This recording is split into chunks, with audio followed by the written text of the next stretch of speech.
and gentlemen, hello and welcome to the Bruce Montalvo Show, broadcasting live from the epicenter of cool. This is Brooklyn, New York. Thank you for joining me, ladies and gentlemen. It is July 15th, 2015, and you're listening to a special presentation of the Bruce Montalvo Show, broadcasting live and worldwide. Be sure to listen to our program Fridays, 9 p.m. Eastern, by simply going to TalkStreamLive.com, and be sure to follow us on YouTube, Facebook, and Twitter. Now, ladies and gentlemen, joining me today is a legendary author in the conspiracy business, known for publications such as The Unseen Hand, New World Order, and his 1988 series Secret History of all, ladies and gentlemen, which detail a master plan that has been installed, a global Nazi dictatorial hegemony here in the United States. Joining me now is the author of the book New World Order and Unseen Hand, author Ralph Epperson. Hello, Ralph. Thank you for joining us today. Thank you for being on the show, Ralph. Now, I wanted to start off the interview by asking you about a chapter in your book, New World Order, which details the powers that be, their master plan at liquidating the family structure.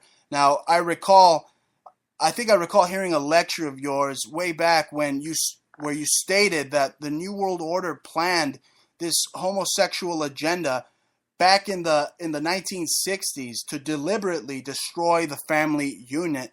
Now, today we see the homosexual agenda in full swing with the legalization of gay marriage and whatnot. I mean, what's next? Pedophile rights?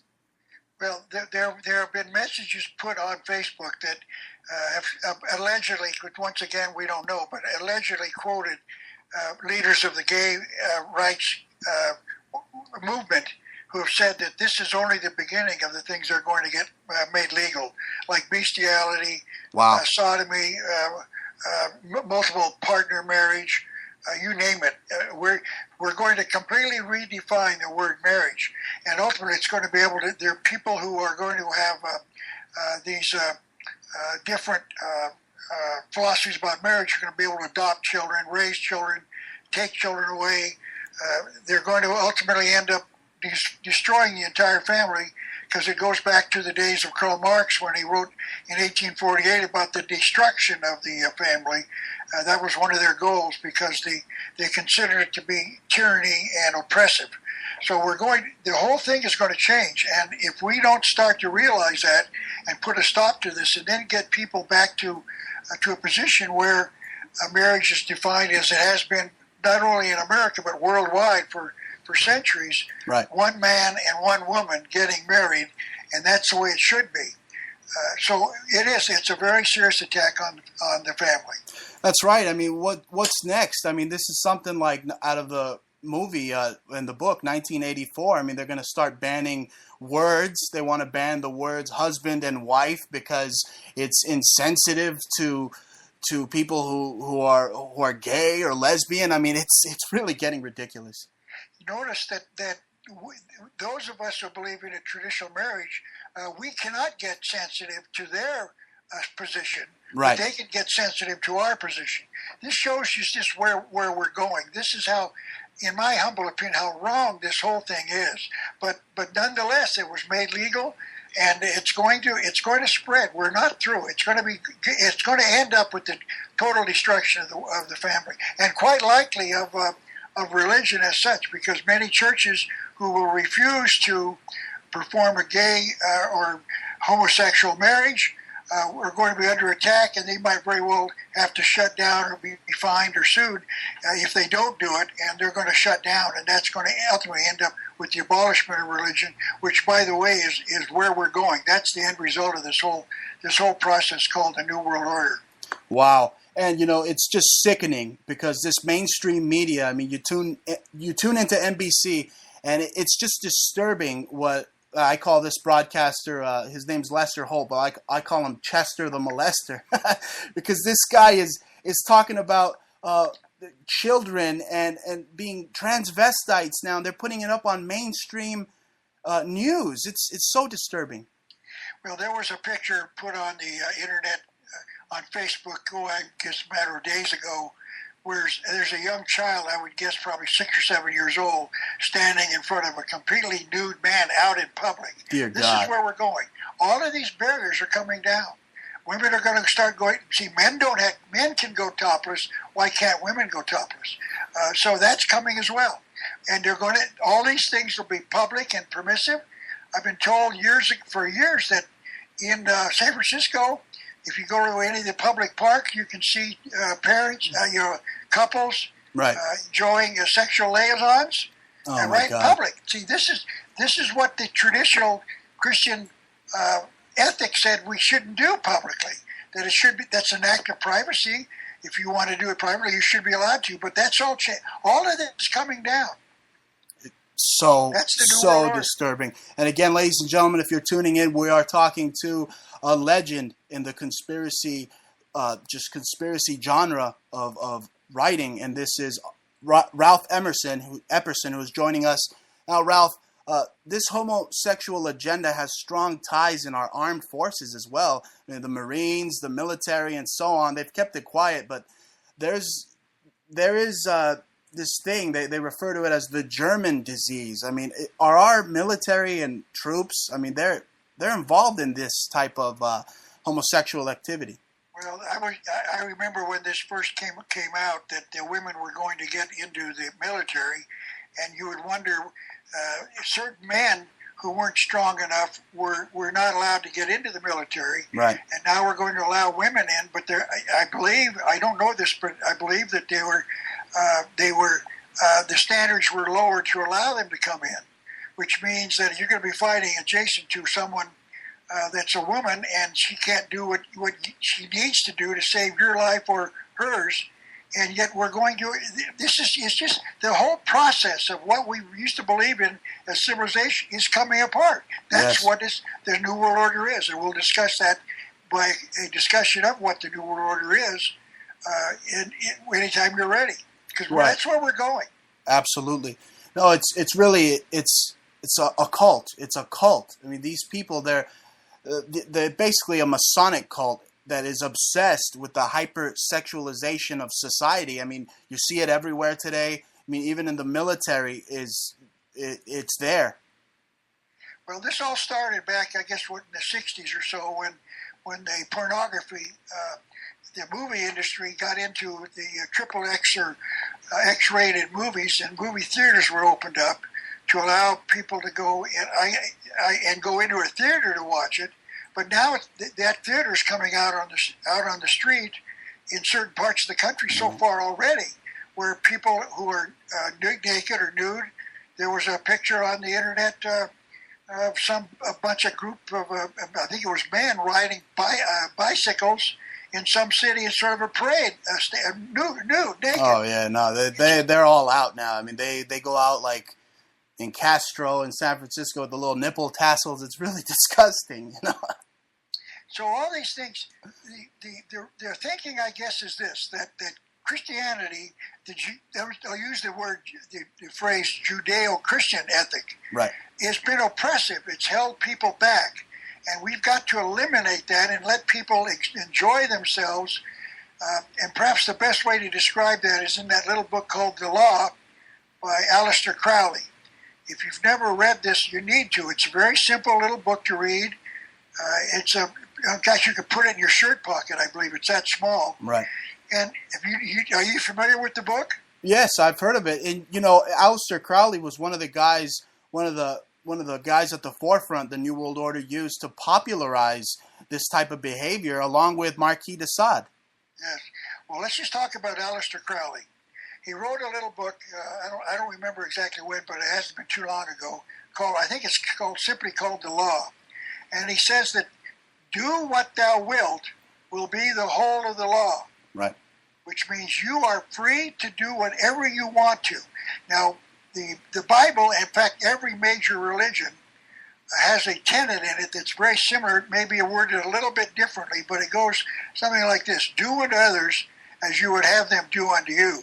which means, and this is a little colloquialism I learned years ago, your right to swing your arm ends with my nose, which means you have the right to be free as long as you don't harm me. Right. And if you don't harm me, I won't harm you. And I won't harm you, so you don't have to harm me. That's what this is all about, which means that we set up standards.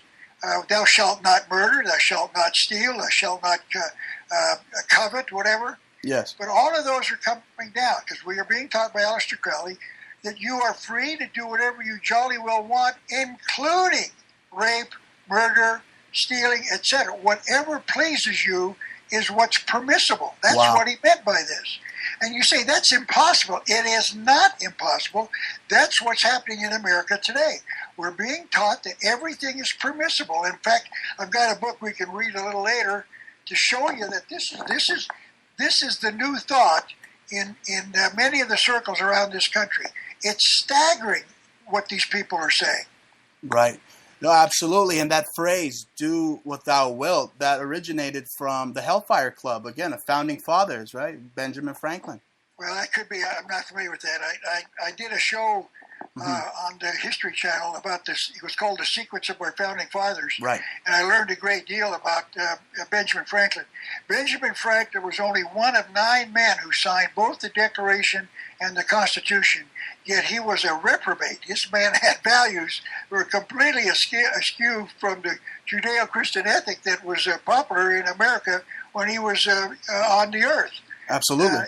So we honor this man, and I don't honor him. Once I learned that, I knew that he was familiar, of course, with what I'm going to talk about when we get into the Declaratory Act.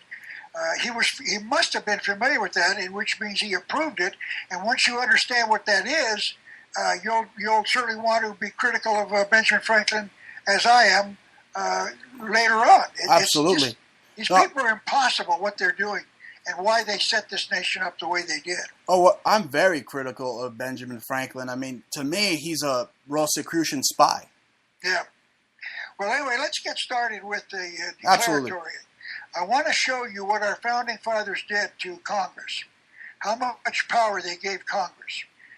You might remember we were living under the Articles of Confederation, and they decided to declare our independence, and then they wrote the Articles, and then they met later to amend the Articles, and they wrote the Constitution after we declared our independence. So let's start a sequence in 1766, not 76, 1766, with the thing called the Declaratory Act, passed by the Parliament, English Parliament, on March the 18th, 1766.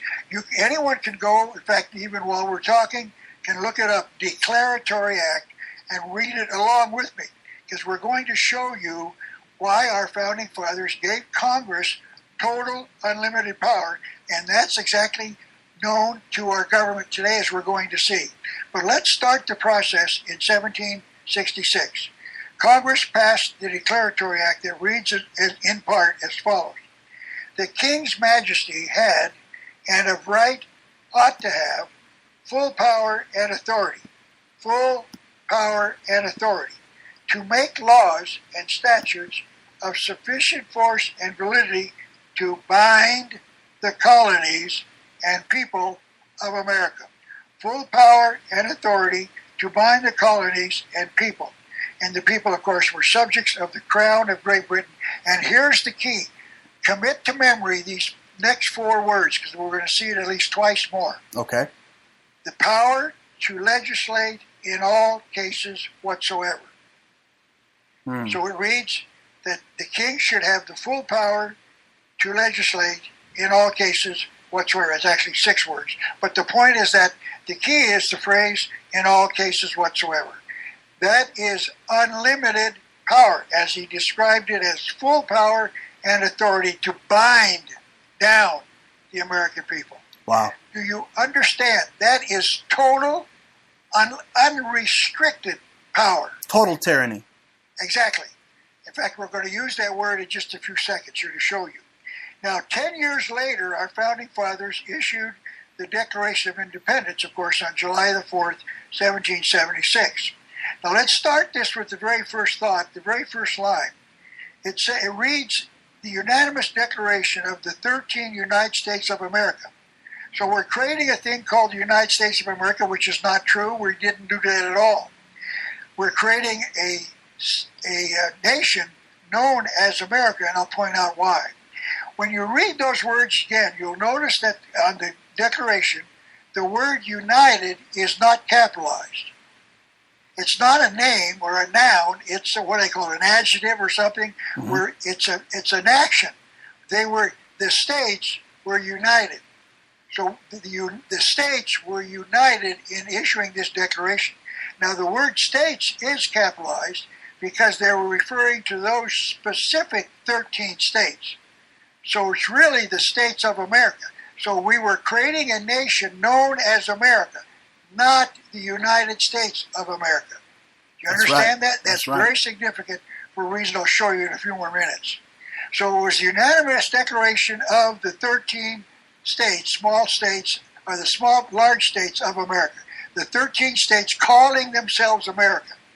Now at the bottom of the second paragraph we're going to start reading. This is in the declaration, the bottom of the second paragraph. The history of the present King of Great Britain is a history of repeated injuries and usurpations. Now the word usurpations is violations of sovereignty. A man who's free is sovereign. He is the sovereign over his own person, his life, his freedom, his liberty, his house, his family, etc. That's what sovereignty means. No government can control a sovereign. But here they're usurping that, meaning they're intruding onto our sovereignty. So we were setting this declaration up because the king was using the power to legislate in all cases whatsoever to usurp our sovereignty. Now let's continue. All having in direct object the establishment of an absolute tyranny over these states. Now let's talk about that. The word monarchy, as we just discussed, is total, unlimited power. That's right. There's no limit to it. But notice they said it was an absolute tyranny, which is an absolute. I believe they were trying to stress just how much power this was. It was incredible. No other government, I don't think, had ever had that power to create an absolute tyranny over the United States. Okay, so now, then the next sentence reads, to prove this, let facts be submitted to a candid world. Then they listed about 30 or so specific examples of what the king was doing about this nation, why we were declaring our independence. And then we're going to look down to about the 30th one or 25th or something. I don't have a figure here in front of me, but it's quite a ways down. It reads for suspending. So if you've got a copy of the Declaration, keep looking down till you find the three words for suspending, because we're going to read it. King George was guilty of suspending our own legislatures, that's the power to write laws, and declaring themselves invested with power to legislate for us in all cases whatsoever.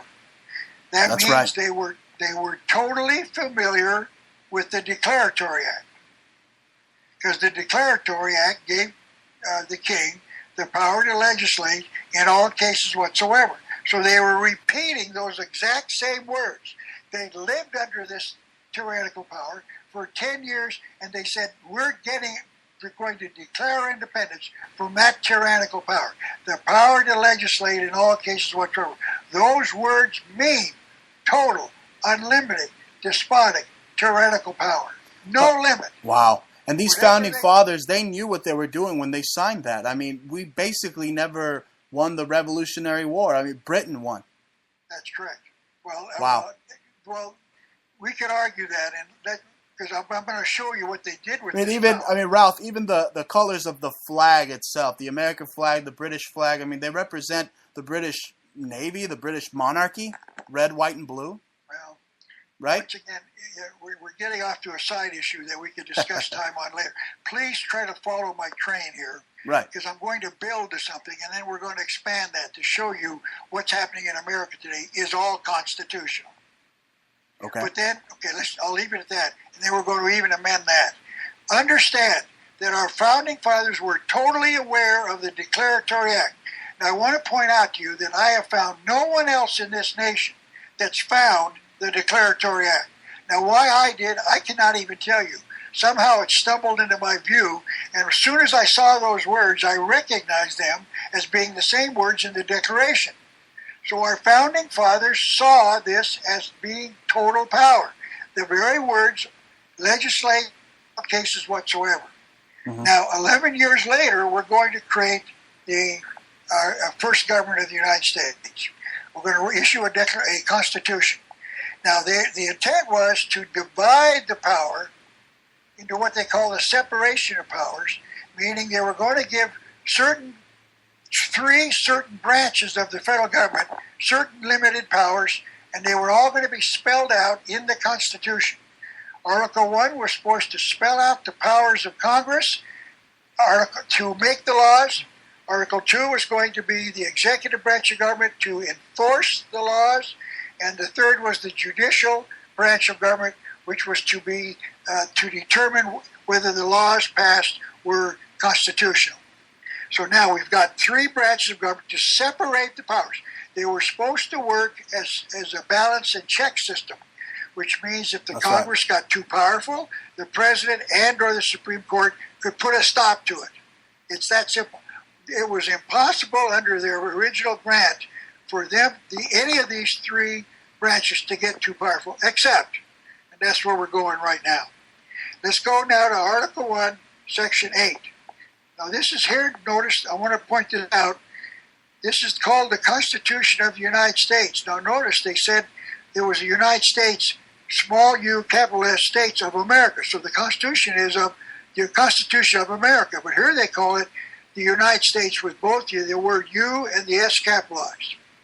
Now Section 1 was going to grant the Congress, the congressional branch, the Senate and the House together, powers.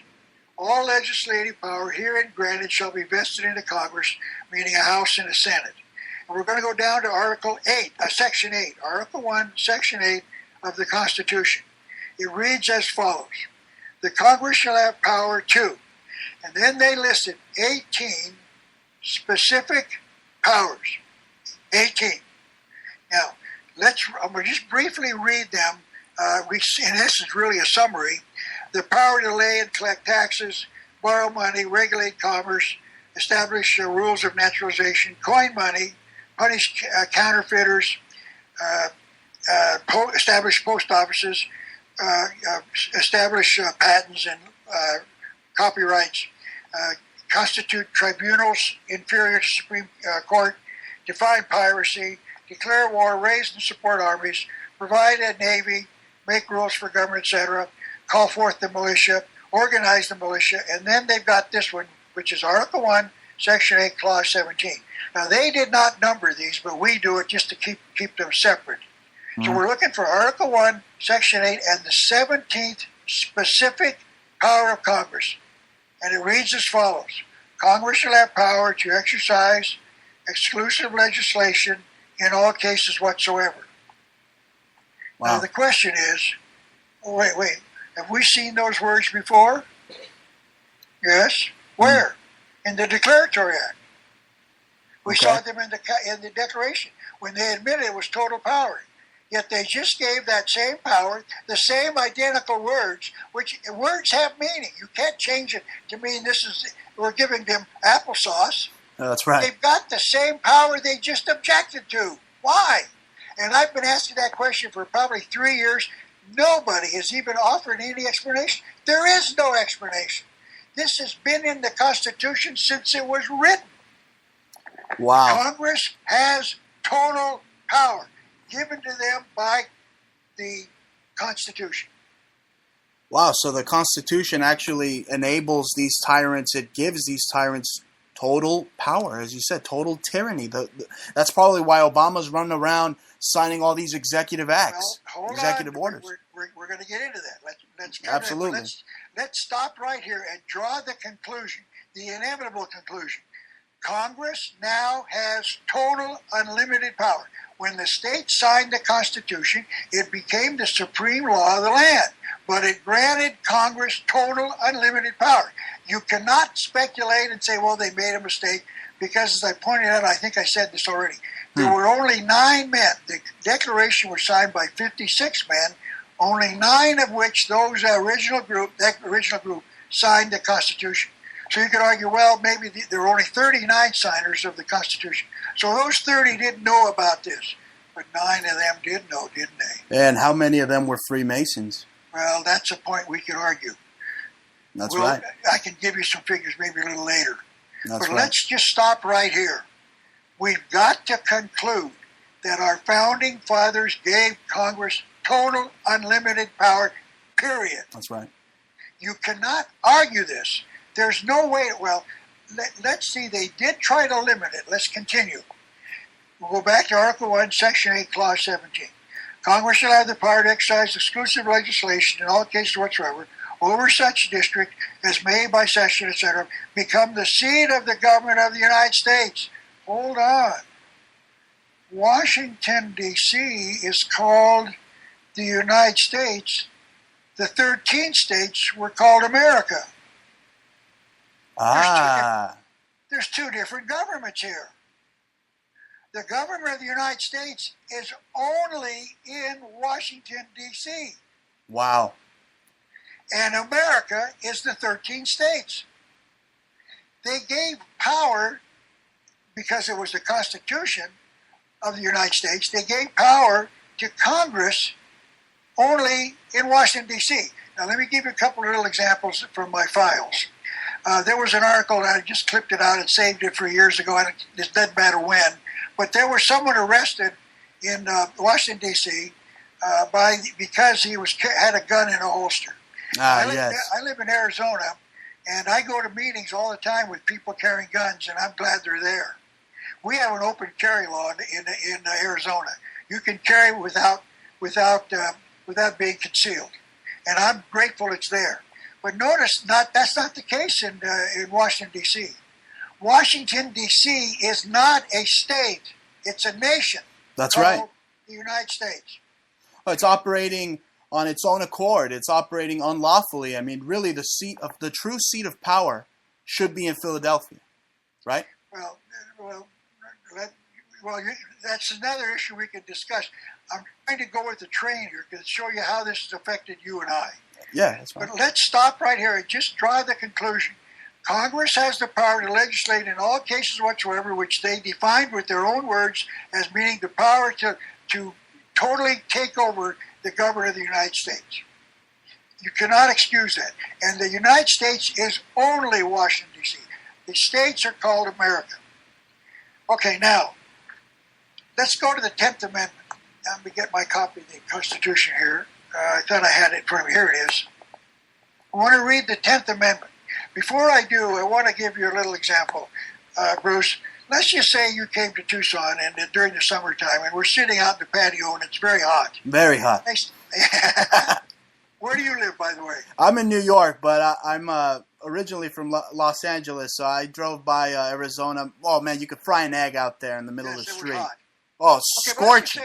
We're sitting out there, and I say, Bruce, how would you like a glass of lemonade? Oh, I lied. I'll take one of those any day of the week, Rob. Bring it out. So I go into the kitchen, and I come out with a pitcher and 2 glasses. And I say, Bruce, here's what I'm going to do.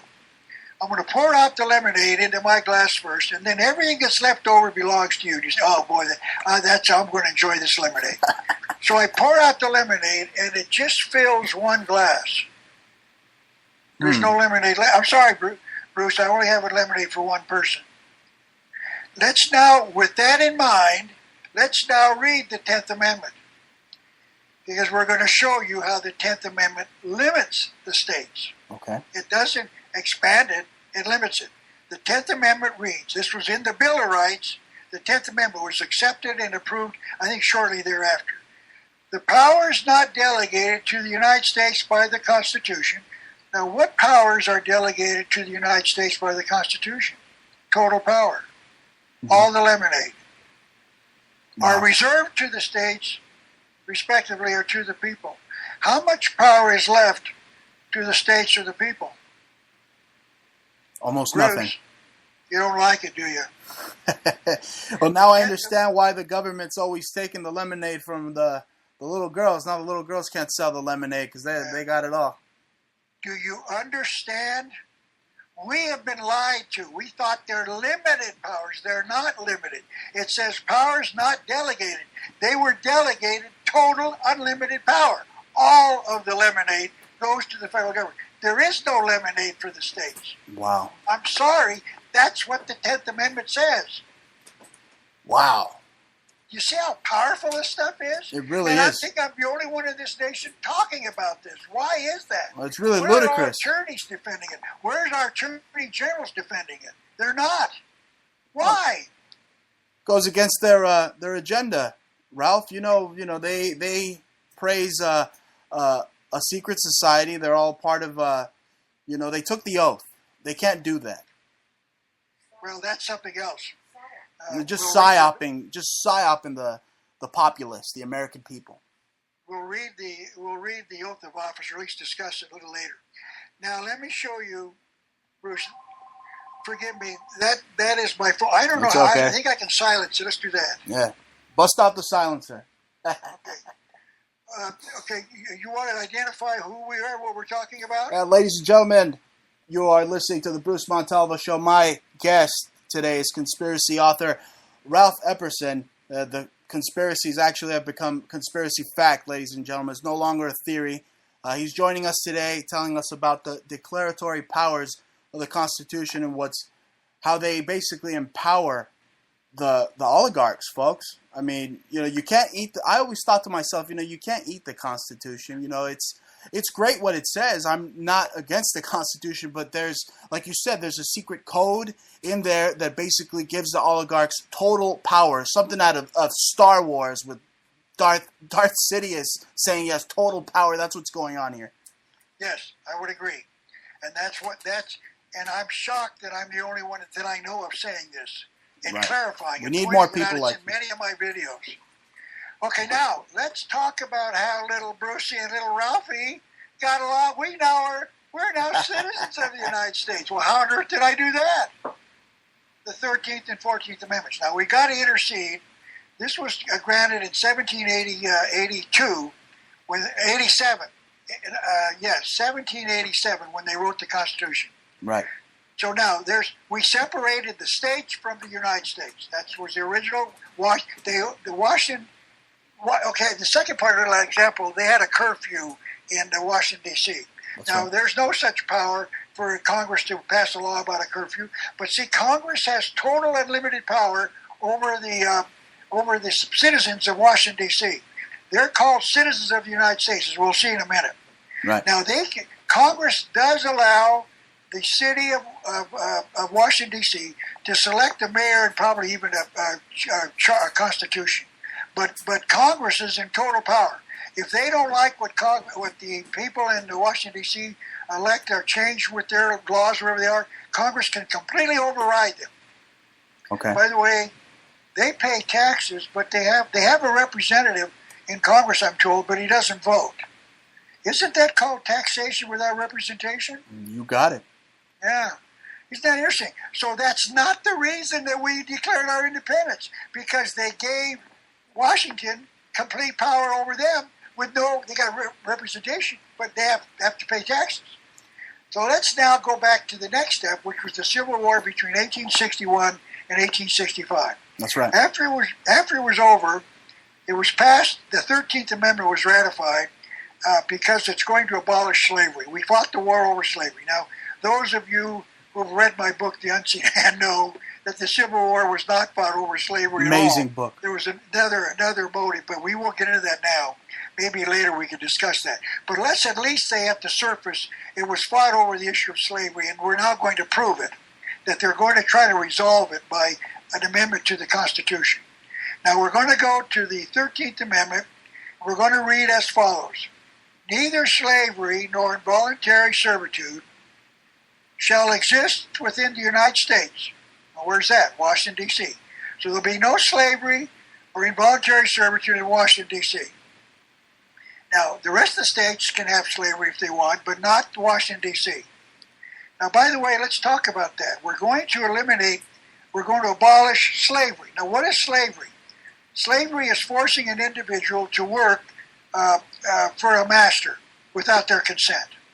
Right. And secondly, before the 13th Amendment, slaves who ran away in the South and were captured someplace else could be brought back because they were termed to be property. That's how bad it was. And I'll tell you, when I read that years ago, I got very incensed to think that our government would actually tolerate slavery. But they did, Right. as we pointed out. Slaves were counted as 3/5 of a person for census purposes or wherever it was. And if they left the South and fled, they could be captured and brought back as they were property. But let's say they're trying to remedy that now, but they didn't really, as I'm going to show you. Neither slavery nor involuntary servitude. Now, what's involuntary servitude? Forcing an individual into a contract when he doesn't want to enter. That's right. What happened to the baker who refused to bake the cake? He was forced into a contract. Well, he wasn't forced. He was fined because he didn't want to enter into a contract not of his choosing. Right. He refused to enter into a contract. A contract, when I was in business law, I didn't major in law. I had a class in college called business law where we learned about contracts. Contracts have to have mutual consent. Let's say, Bruce, that I'm going to sell you my 1927 Doodlebug for $1,000. You say, I want to buy that, Ralph. I'll pay you $100 a month and until it's paid off. And I say, so you and I sign a contract, and after 6 months or so, you say, I don't like it anymore, Ralph. I don't like the Doodlebug. I'm not going to pay you anymore. Now, we got a contract signed, and we both dated it and signed. And I go to the judge and say, Your Honor, I got a contract with Bruce here to buy my Doodlebug for $1,000. He's going to pay me $100. And suddenly he stopped. So the judge will say to you, Bruce, is this your signature? He'll read the contract. He says, is this your signature? Yes, it is, Your Honor, but I don't want to pay anymore. The judge will force you because it's a contract. Yeah, too bad, so sad.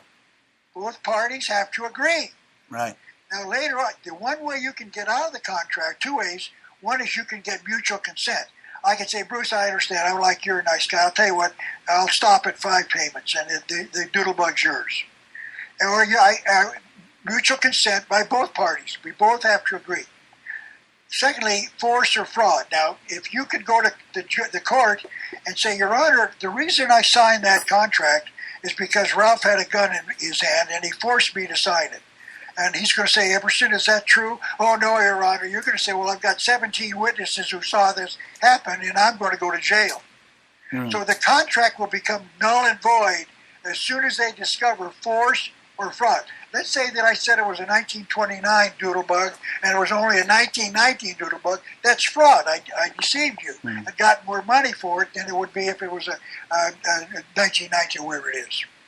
So there's only 2 ways out of a contract. One, you get mutual consent or you prove force or fraud. Right. So involuntary servitude should be the defense of the bakery. Their attorney should say, Your Honor, under the 13th Amendment, my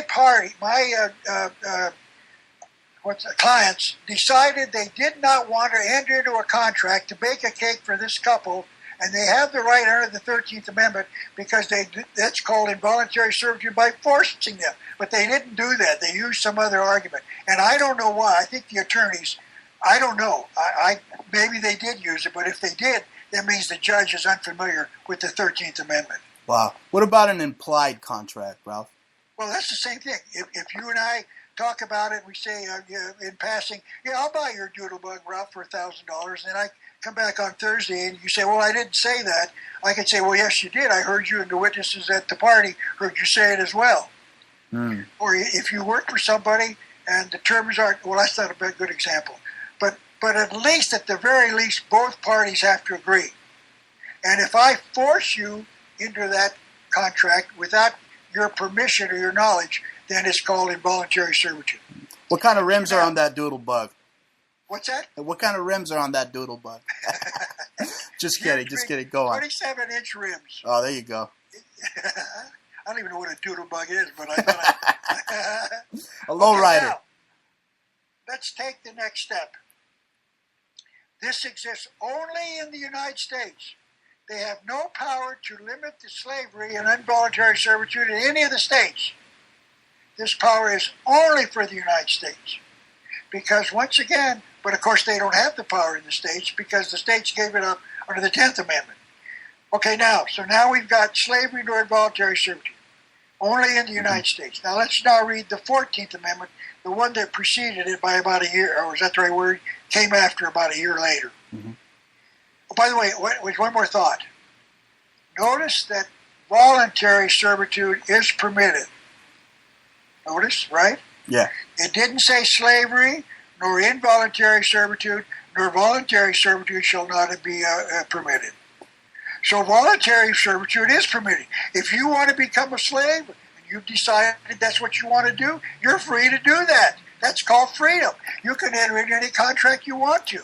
It's called servitude because you commit to working for an individual, but you agree to it. No one forced you. The society didn't force you. No one did. So notice voluntary servitude is permitted, and they're going to use that in the 14th Amendment. Wow. Okay, now let's read the 14th Amendment. All persons born or naturalized in the United States. Now let's stop right there. Were you born in the United States, Bruce? You got it. Well, if Los Angeles is still considered a part of the United States, I don't know, some people think it's Mexico, but, you know. No, you were born in the state of California. That's right. So therefore, you're one of the states of America. Exactly. So you were not born in the United States, were you? I was born in Tucson. Right. I was not born in the United States. People who are born in Washington, D.C. I guess I got to continue that thought. Holy cow!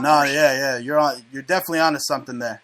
So you got to be born in Washington D.C. in order to even be considered an American on paper, really? No. A citizen of the United States. Citizen. Let me read the whole thing, please, and then we'll come back and dissect it. Okay. This is now the reading of the 14th Amendment.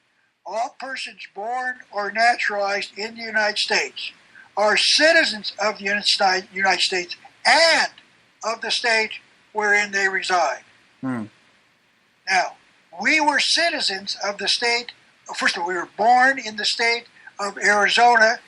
I was a state of America, and therefore I'm now a citizen of the state of Arizona. Now, when I moved to California, I became a citizen of the state of California, subject to their laws. Right. Okay, so now let's go back and reread it. All persons born or naturalized in the United States. Now let's talk. There's two ways to become a citizen of the United States. You can either be born in Washington, D.C., or you can become naturalized in Washington, D.C. Now, what's a naturalized citizen? I'll use the example of the Terminator. They called him the Governor. He was governor of the state of California. Arnold Schwarzenegger. Schwarzenegger is a naturalized citizen. He was not born in the United States. He was not born in America. He was born in Austria. Right. So now, for some reason or somehow, he became a citizen of the United States. How did he do that? He went through a process called naturalization. Now, as I remember, this is how it works. The man, Schwarzenegger, America had limits on certain nations. And let's say there were 10 people that could come a year from Austria. Schwarzenegger worked his way up the list until he became number one. So he is now eligible to come. He had to meet certain qualifications. He had to have someone guarantee that they'd have a place for him to stay, a job, and be of reasonable health. So once he met those qualifications, he was allowed to come to the United States, but still under permission with some sort of visa or passport that said you're still not a citizen, but you're allowed to live in the United States or the States until 5 years. I think it was 5 years or so.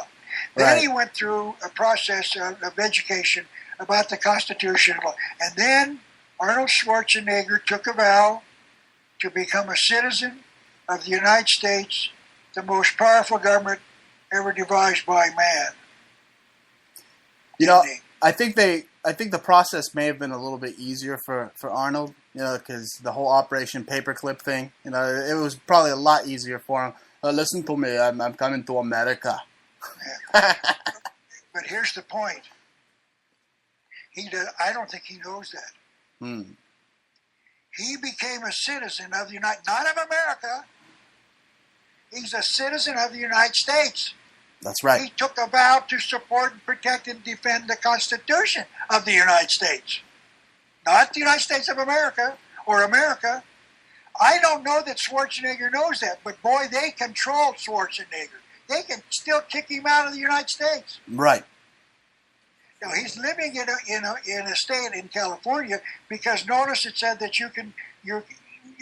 let's read it again. All persons born or naturalized in the United States are citizens of the United States and of the state of California, or where they reside. So he's not only a citizen of the United States, he's now a citizen of the state known as California. When he moves to Pennsylvania, he becomes a citizen of Pennsylvania. But I don't know that he knows how much power he gave to Congress. Wow. By his oath of office. Now, let's talk about voluntary servitude. The reason the reason there is no law requiring you to pay income taxes is because of the 13th Amendment. Okay. First of all, did you know there is no law requiring you to pay income taxes if you're a citizen absolutely. of the state? Absolutely. There is no law. I mean, that's how many of these lawyers, they get people off, if they're good enough to go up against the IRS. That's the clause I think they would use. Yes. Okay, but let's just make sure we understand. There is no law.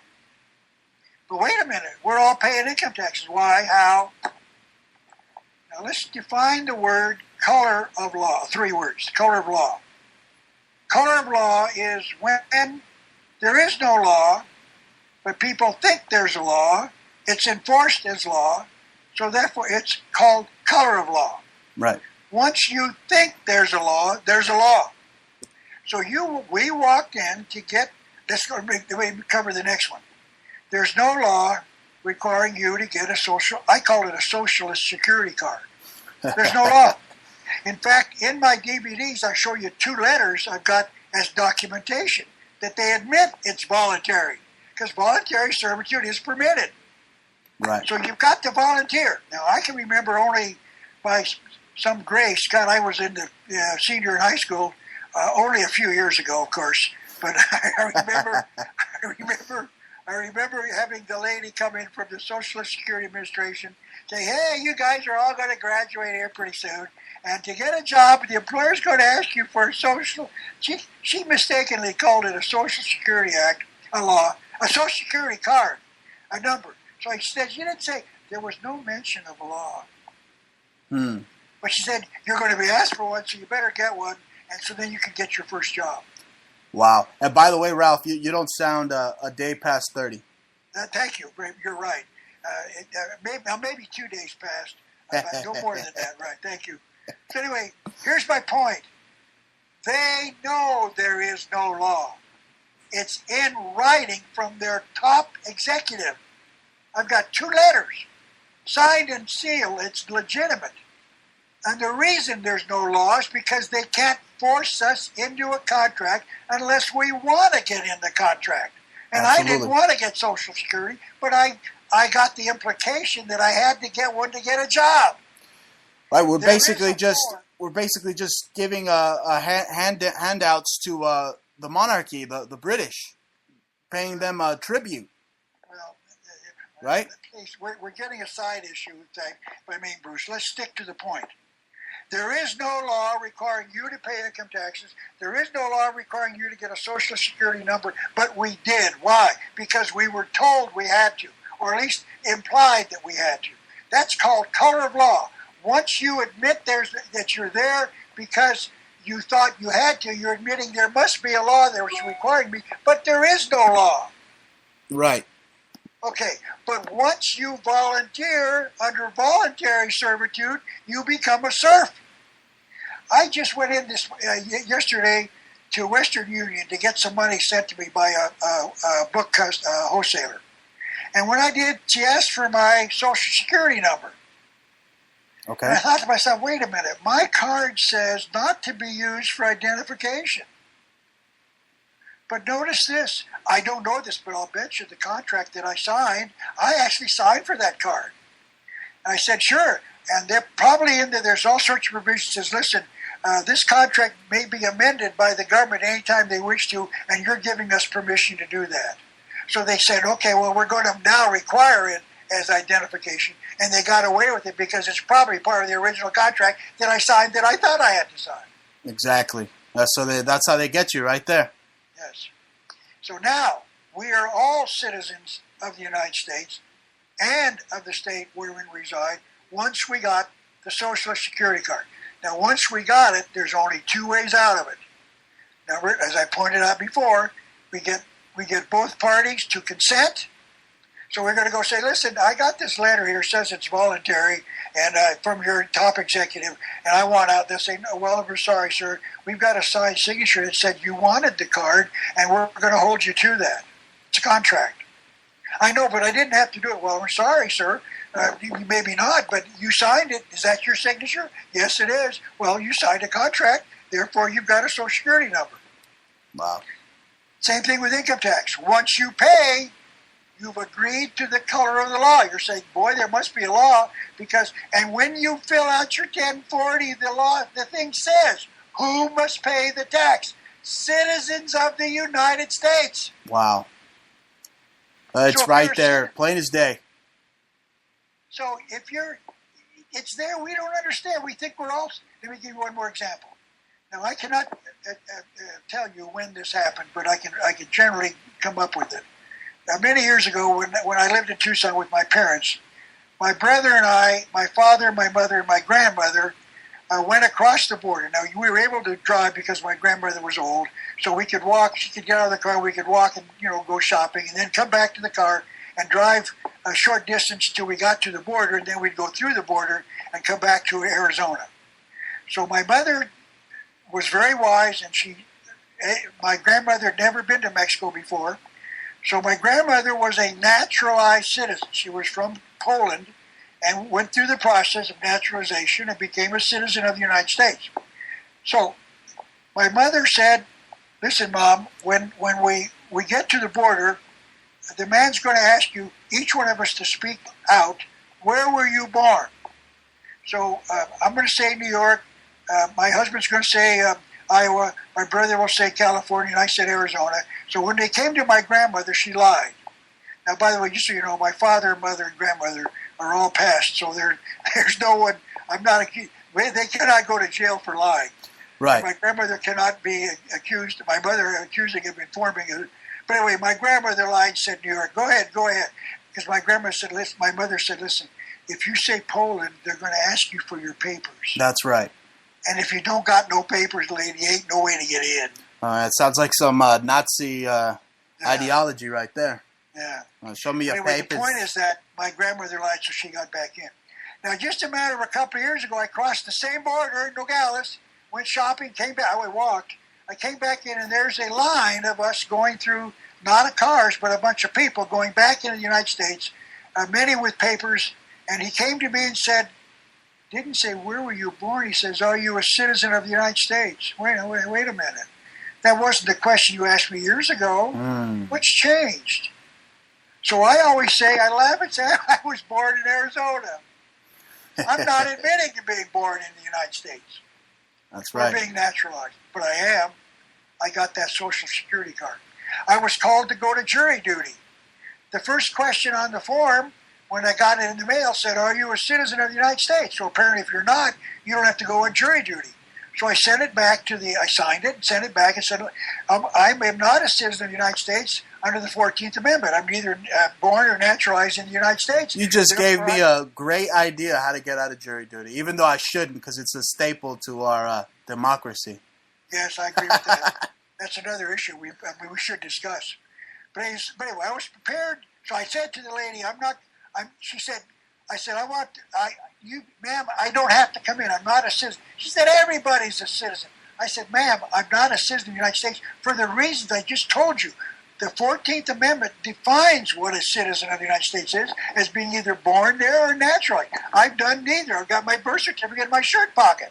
Right. I was born in Arizona, a state of a nation called America. She said, well, come on in.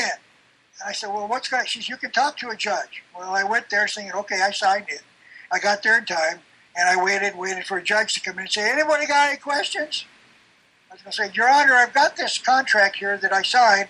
saying I'm not a 14th Amendment citizen of the United States, therefore I shouldn't be. I'm not required to be here. Well, anyway, I was prepared to say that, but I never got to talk to a judge. Let me tell you how close I came. So the first thing, maybe the second jury pool was called, about a dozen, maybe 25 of us were called all up together. We had to march across the street into a courthouse. We were in a different building. The courthouse, we were going to go to court number 3, let's say, and there was a room outside the courtroom.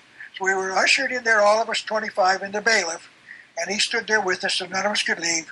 And he said, okay, we're waiting for the court to clear, you'll go on in. So a few minutes later, the bailiff was informed that the case that we were going to hear as a jury had been, I guess the word is dismissed, because they reached a plea agreement. So I got that close to testing this, because if I got called to the jury, you go into the jury box itself, and the judge asks you who you are, etc. And I say, Your Honor, I want you to know that I don't have to be here. He said, what do you mean? I said, Your Honor, the first question, I got a photocopy of the form. It says, are you a citizen of the United States? And I'm not a citizen. And I told, it's a copy of what I responded, that I'm not a 14th Amendment citizen of the United States. And he's going to say, yes, you are. And I said, well, Your Honor, there's only 2 ways that I brought my birth certificate for the state of Arizona, and it says that I'm a citizen of the state of Arizona. And therefore, I'm not a citizen of the United States. And secondly, if I became a naturalized citizen, please produce the document that I signed agreeing to that, because you don't have the right to force me into a contract. Therefore, I must have signed it. And if I did sign it, and it's my signature, even though I became a naturalized citizen, I'll serve on your jury. That's how close I came. Wow. Well, I was ready to go to jail. I would have had that bailiff arrest the judge. Well, you have to go through it. That's the process. Okay, now we are all citizens of the United States. Now, what does that mean? We are subjects of the most powerful government in the history of the world. No other government, I don't think that I could have ever heard about, codified it by putting it in writing. The power to legislate in all cases whatsoever. Wow. I cannot think of a government. Usually dictators ride in and send their soldiers out, and you do what the soldiers tell you. There's no paper. But here we did it legally.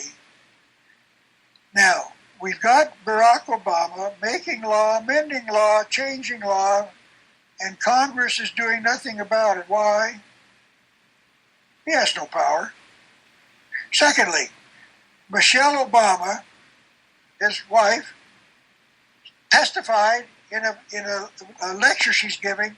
It's on the internet. It's not a clip. It's a whole 5 or 10 minutes of her speech, in which she says, quote, when Barack and I went to Africa, we visited his home country of Kenya. What? What's your home country, Michelle? It's where you're born. I don't know about that whole Kenya thing. You know, I've done a little bit of research into it myself, and kind of determined that she was probably just shilling. Yeah, because I think he's American. Obama. It's just a whole. No, he's not. Let me finish with that. Go ahead. When Barack Obama's mother and father both went to Kenya while she was pregnant, she shouldn't have traveled because airlines won't let her fly, but she did. And when she got to Kenya, she started to give birth. So she gave birth in Kenya in front of Barack Obama's mother and his 2 half-brothers. Wow. Who were on record of testifying that they were there when he was born. Well, Ralph, the CIA, I think, could have gotten their hands on that one. I mean, Obama's grandfather is tied to the CIA. His real father, I believe his real father is a socialist journalist, Frank Marshall Davis. We're sidetracking. A little bit. Let me finish with my thought. Oh, no. Go ahead. Internet, Michelle was speaking the truth. Let me finish. There's a huge big sign been printed by the government of Kenya. It's on the internet. It says this is to certify or something like that. This is the home of Barack, or the birthplace of Barack Obama. They got a big sign there. What's it called? The delegate, or no, whatever they call him. He was our ambassador. Was interviewed by a radio station in Cleveland. And he said, no, everybody knows that Barack Obama was born in Kenya. Our sheriff has proven that the birth certificate is a fraud. It's been photoshopped about a dozen times. That I agree with. That I definitely agree with. I think that could be very well to protect him from his real father's identity. But that's my conjecture. But Ralph, let's move on, because today's a very important day. Actually, it marks the beginning of the military's drills known as Jade Helm 15, and also today we have the whole cremation of care, the whole thing going on at Bohemian Grove. And I know you have coined a phrase from FDR that states, "In politics, nothing happens by accident." Do you think it's an accident that we have these military drills going on, this Jade Helm 15, basically a violation of the Third Amendment, and then at the same time these oligarchs are getting together in Monte Rio, California, with the Bohemian Grove for these mock human sacrifices? Is that by coincidence? Well, once again, I do know this. They love dating things, and frequently dates when they total 13, 32, or 33. That's right. They're combined. So, but I don't know that's the case with this. In fact, I have not seen any evidence that Jade Helm is going to be anything more than a piece of paper. That's right. People claim that there's American troops already, but I've not seen any evidence of it. We've seen trains moving large quantities of equipment, brand new equipment, troop carriers, and even tanks, I guess. There's several of those on the internet. But once again, it still doesn't mean they're shipping them from where they were made to the fort where they're going, I would presume. So once again, I like to deal with evidence. I deal my whole life with evidence. Of course. I document things. So until I see some troops marching down my street and they call and say, "We're here because of Jade Helm," I'll just wait for some evidence. To me, it's really just a data mining operation they're doing. They're trying to see who's stocking up the most arms, who's stocking up the most food, who's going on social media and babbling about Jade Helm 15. I think they're just trying to put the pulse, test the pulse of the populace, just see just how anti-tyranny people are nowadays. Okay, but you're saying that you don't believe they're going to be door to door looking for weapons? Not yet. No, I don't think so. I mean, I believe they're making their presence known, again, in order to institute some type of Pavlovian conditioning, like what they do when you get on the airport. Like, okay, take off your shoes. Kind of like to mess with you a little bit, to show you, yes, here's the tyranny. Here it is. You're going to deal with it. Let me say this. I'll make this statement that I've been making for 30 years. Right. They'll never, ever get the guns of America unless they kill us. Absolutely. Never. Now, you might remember, maybe you're too young, but it didn't happen. But there was a movement to form a militia several years ago. You remember that? Were you any part of that or even know about it? I don't know about these militias. I mean, I believe in a well-organized militia. It's part of the Second Amendment. But, there are these militias out there that are infiltrated by these NSA, COINTELPRO, even KKK-style provocateurs out there. And, I pretty much, like you said, they'll pry it from my cold, dead hands, pretty much. I want to defend my family, and that's the idea I think most Americans should have. I mean, go ahead. Let me use that as an example. The forming of a militia, it must at least be 10 years ago. Right. Their claims that were made by a man by the name of Mark from Michigan, who was running around the country giving lectures talking about 300,000 troops in America, foreign troops, here to disarm America. Wow. I said, that's impossible. Let me tell you what happened.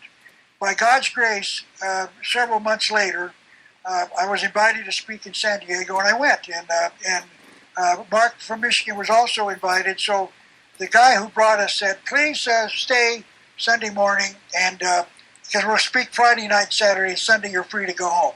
So please arrange your tickets to leave after breakfast. So let's all get together and just sit and talk.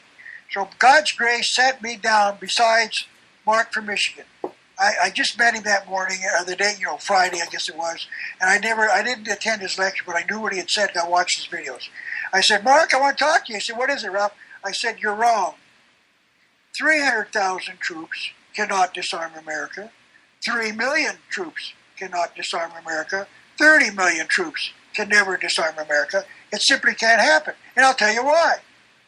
I said, you might remember during World War II, after Pearl Harbor attack, I think it was Admiral Yamamoto or someone, the number one admiral, said that they've awakened a sleeping giant. Right. And he feared that no matter what Japan will do, the enormity of the American enterprise would literally win the war. And they were afraid that we made a mistake. And secondly, he said that the reason we never invaded America is because if we did with our soldiers, there'd be a soldier behind every tree firing back with a home-owned rifle. Right. America's the most heavily armed nation in the world. There's no nation ever going to come and take our weapons away. It's the wild west. Yeah. The friend of mine lives in Australia. He went through I think they actually were confiscating weapons, and weapon sales went up. In fact, I think Australia probably now is the most heavily armed nation in the world. I think that's going to happen with Hillary Clinton. If she gets in, the gun manufacturer is going to do pretty well. Well, I would say this.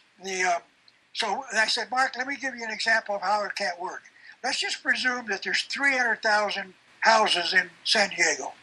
So they planned to put one, I'll make it up, Sergeant Wizakowski of the Albanian Peacekeeping Force, one on each doorstep precisely at 3 o'clock to ring the doorbell. Most everybody's sleeping. There might be some police sitting in a donut shop, but if they get in the residential area, most of the houses will get a doorbell, and they ring the doorbell, and the man will go and say, who is it? It's Sergeant Wizakowski of the Albanian Peacekeeping Force. What do you want? I'm here to get your guns. No, you're not, buddy. I'm going to get my rifle. I'm going to shoot you. He said, step outside, Mr. Jones. So Mr. Jones watches Wizakowski step back to the curb, and he's got an AK-47, and he looks down the street, and every porch light is on, and there's a Wizakowski on every street porch. So he said, boy, I can't even ask my neighbors to help me with this. So he says, but he says, I'm still going to get my gun as soon as I start firing my neighbor. He said, let me tell you this, Mr. Jones. Look down the street, you're going to see a tank. If I raise my right arm, he's going to level your house, and he's going to say, don't do that, my wife and children are in there. Right. And Mr. Jones will probably get his gun. Yeah. It worked. You're right, Doug from, what's his name, Mark from Michigan. But then they're going to surprise Los Angeles? I don't think so. Oh, man. Oh, they'll surprise Los Angeles with a quake from hell, probably. Every overpass, every tree, every road leading in is going to be manned by people with their rifles. It's over. Right.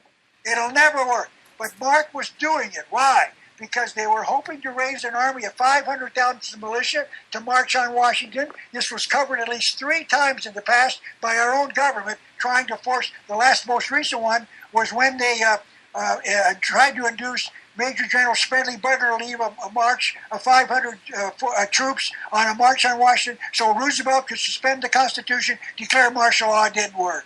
And the militia didn't work either. It never developed. Absolutely. Smedley Butler, he instrumental in that book he wrote, War is a Racket. It's a great book. And it's, wow. Again, ladies and gentlemen, we're talking with Ralph Epperson. He wrote the book New World Order and the Unseen Hand. Now, Ralph, you wrote the book New World Order back in 1991, right? No, actually, it was finished in '89. Oh, wow. I submitted it to a publisher who delayed printing it. I said, finally, if you don't start with it, I'm going to take it away from you. And they didn't publish, so I did it myself in 1990. In fact, it was published about 5 months before George Bush made the phrase in 1990 about the New World Order. In other words, I was talking about this. In fact, I covered the nation in 1985 in 91 cities as I lectured with my first book.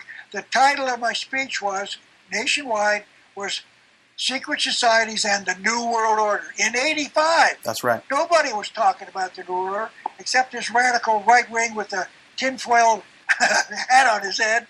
Talked about it in 91 cities. Right. Well, I think Adolf Hitler had you beat there. I mean, he mentioned the New World Order extensively throughout the Nazi regime.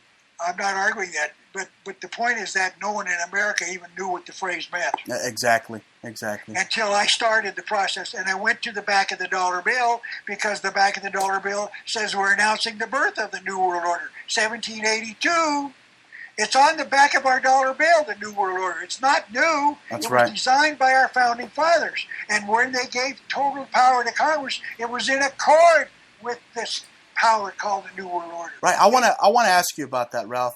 You talk about the secret symbols, like in the dollar, for instance, with the Great Seal, of course. I mean, there's a very like an urban legend, a very scary story about Thomas Jefferson and John Adams. You know, they were hanging out, and then this cloaked figure appears in front of them and basically hands them the insignia, basically the insignia of the Illuminati, the Freemason, and tells them this is the symbol you're looking for. And then they turn around, they look, and it's gone. You ever heard that story? I mean, there's even a monument somewhere dedicated to the story. John Adams. Yeah, I've heard that, but once again, I can't find the documentation. But I can document that 13 men officially designed the Great Seal. 13 That's right. is the magic number, for reasons we'll discuss in a minute. Just like so the there song. were 13. There were 4 committees of 3 men, and finally one man put the cap on it and allegedly designed it. But the thing is that it committed this nation to what I call America's secret nation. They announced the birth of the New World Order in 1782 because they knew there was going to be a baby delivered into an adult someday in the future.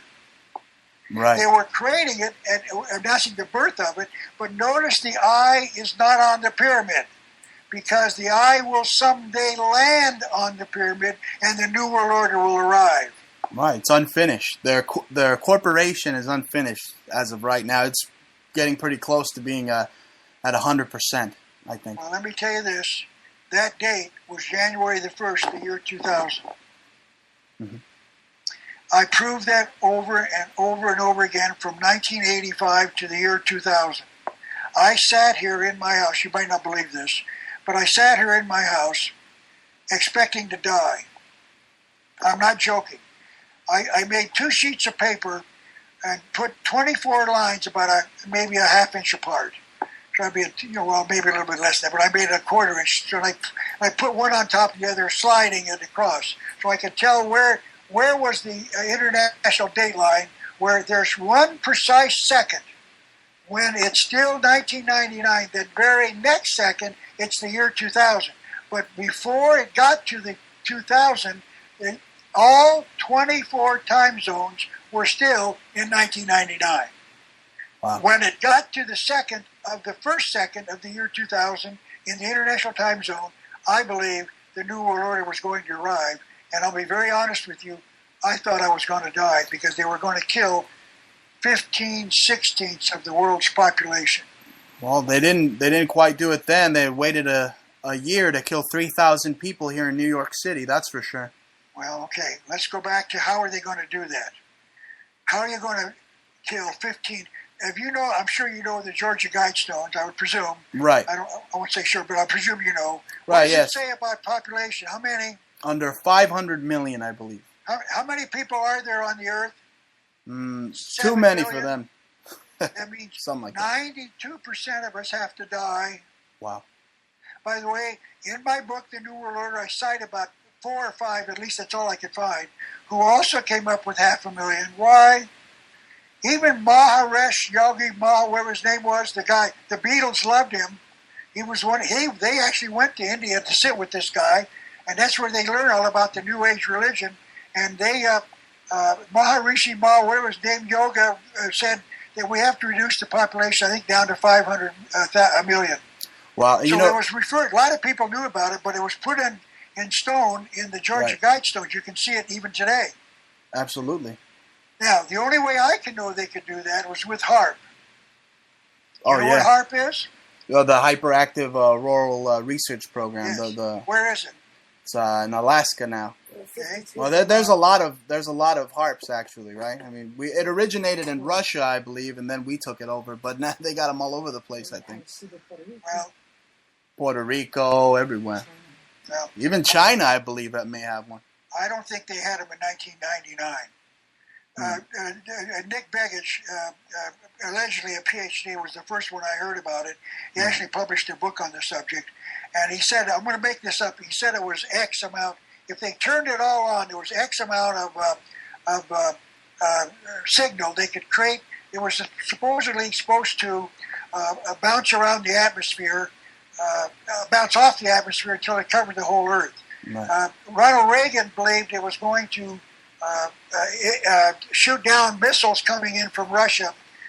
By the way, at that point, I'd like to point out to you that Russia had no missiles to launch in 1990 or 1999, and they had no warheads, and I can prove that as well. You know, that's funny you mentioned that, because you have a publication titled "The U.S.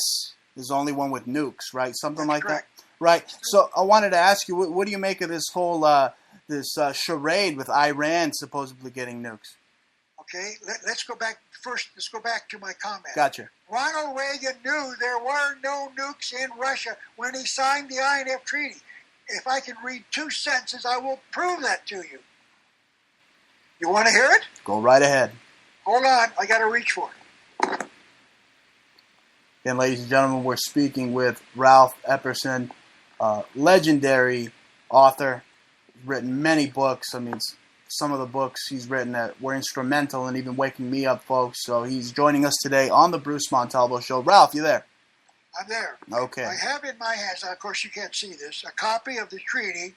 It's called I'll read it to you. Treaty between the United States of America and the Union of Soviet Socialist Republics, meaning Russia, on the elimination of their intermediate range and shorter range missiles. So I want you to say it 3 times in a row to make sure we understand what they're going to do to these missiles. Would you say it? Are they going to eliminate them or not? Okay. Yes or no? What does the word eliminate mean to you? Eliminate. Liquidate. Annihilate. Remove from the face of the earth. Destroy, right? Right. Is there any question as to what that word means? Not to me, no. Well, we're going to hide them in a closet? It doesn't mean that, does it? No, it doesn't. I'm going to repeat it 5 times. Eliminate, eliminate, eliminate, eliminate. Eliminate, eliminate, exterminate. Yes. Now, let's read how we're going to eliminate, first of all, the missiles. Page 172. Trust me, I'm going to read from it. In my DVD on this subject, you're going to see the actual page. But you'll have to trust me. Because we're going to read how we're going to eliminate missiles. Right. A missile subject to the treaty shall be subject to inspection only by external visual observation. Can we touch the missile? Yes or no? Don't think so, no. No. Can we kick it? Well, I don't approve of that, but go ahead. It's not external visual observation, is it? Might go boom. We can only look to see if it looks like a missile. Can we put a magnet on it to see if it's metal? Can we cut it open? I hope not. Blow it up? Yeah. Do you understand what that just read? Russia admitted just months before, I got it documented in my DVD, 20% of their missiles were fakes. Wow. And yet we agreed to a provision that won't even guarantee that we can make sure that the thing being destroyed, eliminated, is real. Why? Just to create this whole just illusion that there's an enemy out there so that, we can continue with these undeclared, unconstitutional wars abroad. I'm going to answer the question. Why? Because Russia had no nuclear missiles. Absolutely. The Bay of Pigs, the Cuban Missile Crisis, in there I discuss it. There were never any missiles in Cuba. There were never any warheads, ever. And yet we had a missile crisis. There was no missile crisis. It was all by the media. Even John Kennedy admitted there were no warheads and missiles. A book written by his brother Bobby is documented there. He said, we looked at the pictures brought to us by the CIA, and none of us saw any missiles or warheads or nothing. Right. Okay, So if we can only externally, visually observe the missile, they could put a lot of phonies out there that make them look like missiles. On my DVD, you'll see Ralph Epperson make a missile. I bought a piece of... you got to be careful with that. Huh? You got to be careful with that. I don't know who they'll send after you making missiles. I made it out in public, and I hope, in fact, you'll hear me say, I'll tell you why I did it in public. I bought a 6-foot section, actually a 12-foot section of a cardboard circular thing. It's like a tube, like a straw. Right. It's 6 feet tall and about 2 feet across. And it's used in the construction industry. They make sure it's straight, and then they pour concrete into it, and then they cut this cardboard away, and you've got a round column. Okay. So I used it, and then I got a 6-foot section that's now 18 feet tall.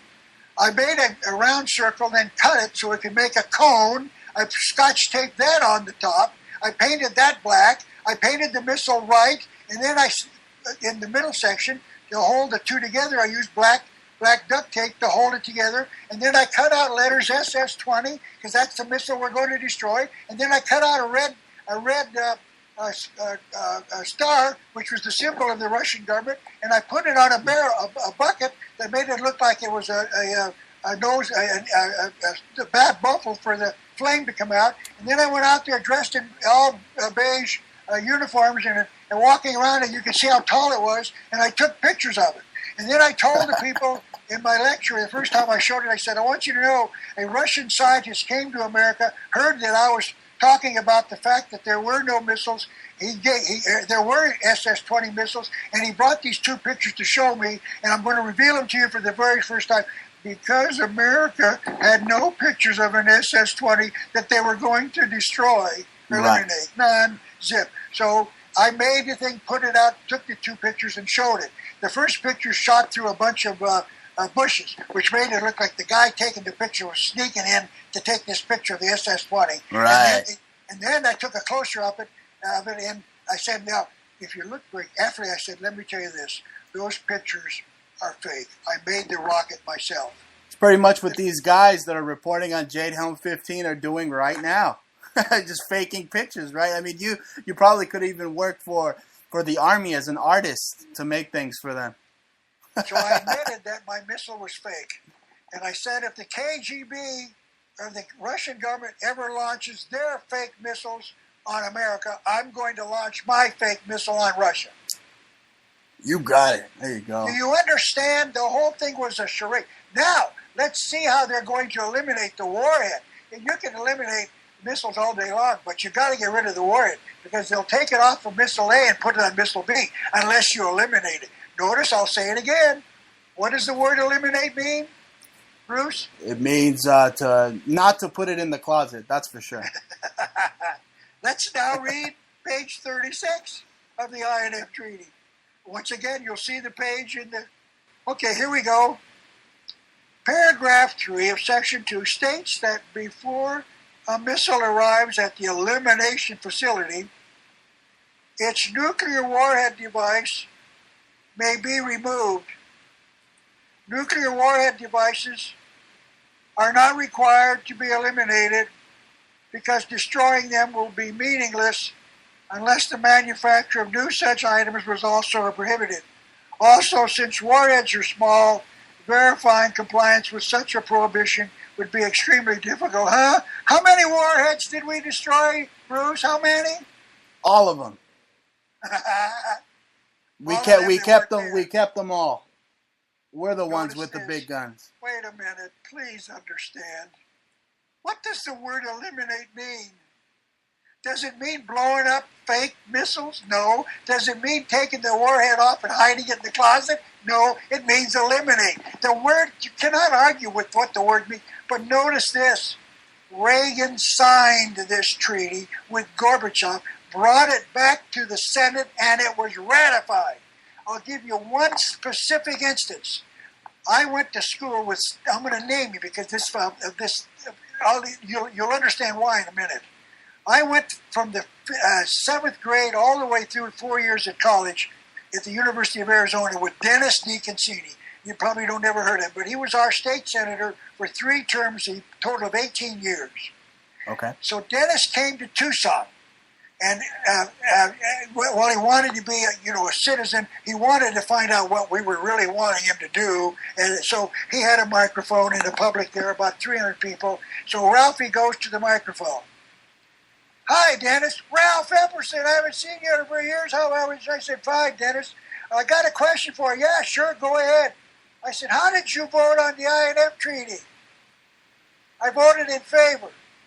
I said, Dennis, did you read it? He said, no. I said, wait, Dennis, I don't understand. You voted for a treaty that you didn't read? No. Well, why would you do that? Listen to this. He said, I trusted Ronald Reagan. Huh? Oh. What? Dennis. What a I said, maroon. Dennis, I hate to tell you this. He was a Republican. You're a Democrat. You shouldn't do what the Republicans. You should check and make sure it's really going to work. Why didn't you do that? Well, I trusted it. Wow. Do you understand? Did we eliminate one warhead with the INF Treaty? Yes or no? I think not, according to what you're saying. That's not what I'm saying. Wait, we did. Okay. So my point is this: we just signed a way to stop nuclear warheads or whatever is being made by Iran. Did we? If they did the same thing that they did with the INF Treaty, there's no such restriction. Right. No, they're enabling them in a way. Praise God that we got a conservative in office named Ronald Reagan, baby. He wouldn't allow that to be pulled over his head. Did he do it or not? He signed the treaty. The only answer I've got is he knew there were no warheads to destroy. And he's not going to embarrass our partner called Russia. Well, I don't think he was worried about anybody's little ICBMs when we have all the Star Wars technology that was made and handled under him, under Reagan. Let's go back to HARP then. Right. If Reagan one of them. claimed HARP, okay, go ahead. Oh, right. That's what I was saying. I mean, he is obviously. You mentioned secret societies. Reagan was placed there basically by the Jesuits, I believe, to control these directed energy weapons, these weapons, these Star Wars weapons, HARP being one of them. Okay, let's go back to HARP. My understanding was that Reagan authorized, or at least it created it, or at least kept it by making more of them. Later, I didn't mention, Begich later claimed that the power had gone from X to 10X. And if you turn 10X on, I'm telling you, you're going to fry everything that swims, moves, breathes, grows down deep to the ocean. Wow. That thing's got the power to stop this whole, not stop the Earth, but kill everything that moves. It's basically the death ray that they talked about in, what was it? The Tesla death ray, the one they talk about in the movies. Well, I don't know. That's, once again, I deal like with Dr. facts. Strangelove. I've got pictures of the HARP. I trusted Big Nick Begich, who claimed to be a PhD, written books on it. He's been on this show. Okay, very good. Yeah. So he claimed that they were real, and I believe they are real. Even Jesse Ventura went out there to see him, and he took pictures of it as well. So it's real. So whether or not it's a death ray but I'm trying to point out that Reagan was a liar and a fraud. Absolutely. You mentioned Jesse Ventura, Ralph, and I got to tell you, I do a mean Jesse Ventura impersonation. You want to hear it? Yeah, go ahead. How you doing, Ralph? This is Governor Jesse Ventura. I'm a Navy SEAL and a fighter. Jesse, what a pleasure of you coming on the program. You're on Conspiracy Theory with my friend Bruce Montalvo. Yeah. Ralph. Yes. Well, my name is Ralph, Jesse, so please, we'll become friends. You can send me some money. Okay, now That'd be nice. Can we talk about Ronald Reagan? We certainly can, yes. I mean, I'm not really a big fan of Reagan because, he funded basically Saddam Hussein. He's the one that sent them the ICBMs. He aided the Khmer Rouge. So he wasn't, the deficit under Reagan was, it went, the debt deficit, it was just phenomenal when he was president, so he's no different than Obama to me. But go ahead. Okay, when I was 7, I went to work in the Goldwater campaign of 1963. When I first started my, in fact, this story starting with my study of this conspiracy when I knew nothing about it. Right. So I got into the Young Republicans in Southern California during the Goldwater campaign I know some to make him the Republican nominee for the election of '64, and I got involved and started reading and studying. Barry Goldwater was the candidate of the conservative the conservative Young Republicans, and so I joined, and they gave me books to read. I read all of Goldwater's books, and I said, this guy's right. Right. Reading and knowing what he said, and I said, I don't agree with this. So I got very heavily involved in the Goldwater campaign. Now, I want to point out that the Goldwater campaign was smeared viciously by the media. We all saw it. There was, maybe you've seen it, there was a little commercial made of a beautiful little blonde girl, maybe 8 or 10 years old, out in a field with the city behind her, just the outline of the city as I remember. And she's got a daisy, he loves me not, he loves me not. And then suddenly behind her, an atomic bomb goes off. Oh, dear God. So the question was, do you trust Barry Goldwater with the nuclear bomb? Implying that Goldwater's going to nuke everybody. And so it worked. He was viciously attacked. But listen to this. At the same time they were attacking Barry Goldwater, they left Ronald Reagan alone. Ronald Reagan got heavily involved in the Goldwater campaign, ran around the country making speeches, campaigned with him and saw him publicly in meetings. He became one of the very rare Hollywood entities that ever got involved directly and involved in a campaign. And we were all listening to what he said. My God, if Goldwater loses, we got Ronald Reagan. Right. But then it started dawning at me, why isn't the media attacking Ronald Reagan? Here's a good-looking guy, got a nice family, clean cut, had no scandals. I think the only scandal is he divorced an actress to marry what's her name, Nancy. Other than that, there's no scandal. He's clean cut. He was a lifeguard. You know, all the good things. He loved going to Bohemian Grove, with Richard Nixon, his friend. That was later. This is 1964. Right. So after Goldwater was defeated, during the Goldwater campaign, a group called the United Republicans of California, abbreviated UROC, U-R-O-C, UROC. And it was intended to give Goldwater a pre-primary endorsement. We, the workers in the Republican Party, 14,000 members strong, are endorsing Ronald Reagan over Nelson Rockefeller, or whoever it was. I think it was Ralph Nelson Rockefeller. I'd endorse him too if that was the case. Okay, so we did that. Now, we urged Reagan to run for governor in '66. Reagan agreed.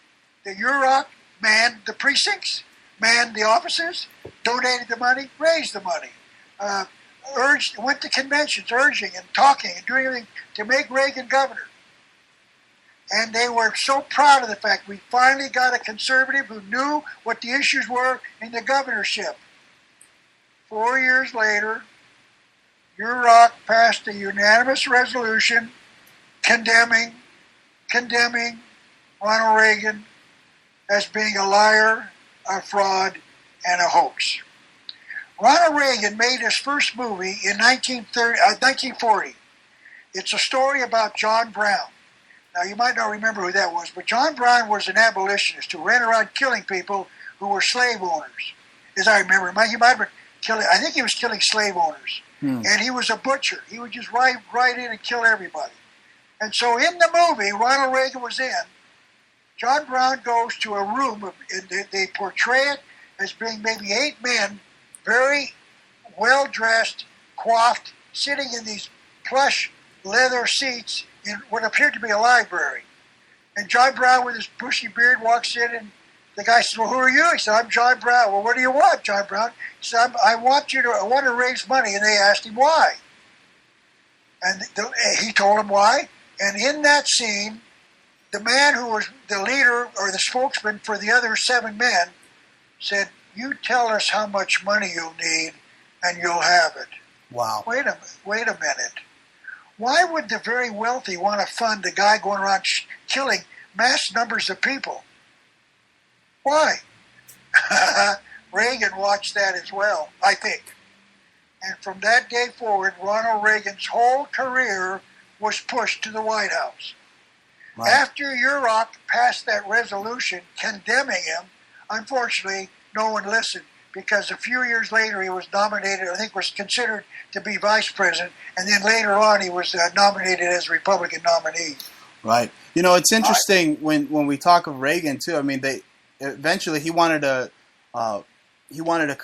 basically put out all the files, the UFO files, release them to the public, and then we know there was an assassination attempt on his life. But what I think it's very interesting is that George Bush was eating with the family members of the assassin that tried to kill Reagan. So at one point, I mean, the establishment considered Reagan to be very, very dangerous, like I guess towards the end of his presidency. Well, we could talk about that. I'll give you my insights, but I'm going to just avoid it because I wanted to point out to you the resolution. I've still got copies of it. It's 5 pages long. Short little paragraph. Short and sweet. Huh? So you keep it short and sweet. Yes. It's a short little sentence. On so-and-so day, Ronald Reagan promised to abolish Department X. And then it says, documented, Department X was never abolished. Reagan promised. There must be over 100 of these specific promises, each one of which he did not listen to. That's why they condemned him as governor. He was a fraud. He kept appointing Rockefeller appointees to his cabinet, to the key positions, judgeships. He didn't appoint one conservative to anything. Absolutely. The guy was this phony. And the reason he was, I believe, was because he saw that scene in the movie with John Brown, where the very wealthy were financing terrorism. Right, that gave him the idea. No, that could very well be true. And when Reagan became president, he did the same thing he did as governor. All the promises he made, I can't say all, but most of them he never agreed to. The same thing with all these politics. They're really policy ticks. That's what I get from the word politics. Now, Ralph, you have a very, very interesting take on the Kennedy assassination. Why don't you let our listening audience hear it, and then I'll give you my conjecture on that as well. I've actually gone to Dealey Plaza myself and have done a documentary based on the JFK assassination. I want to hear your thoughts about it.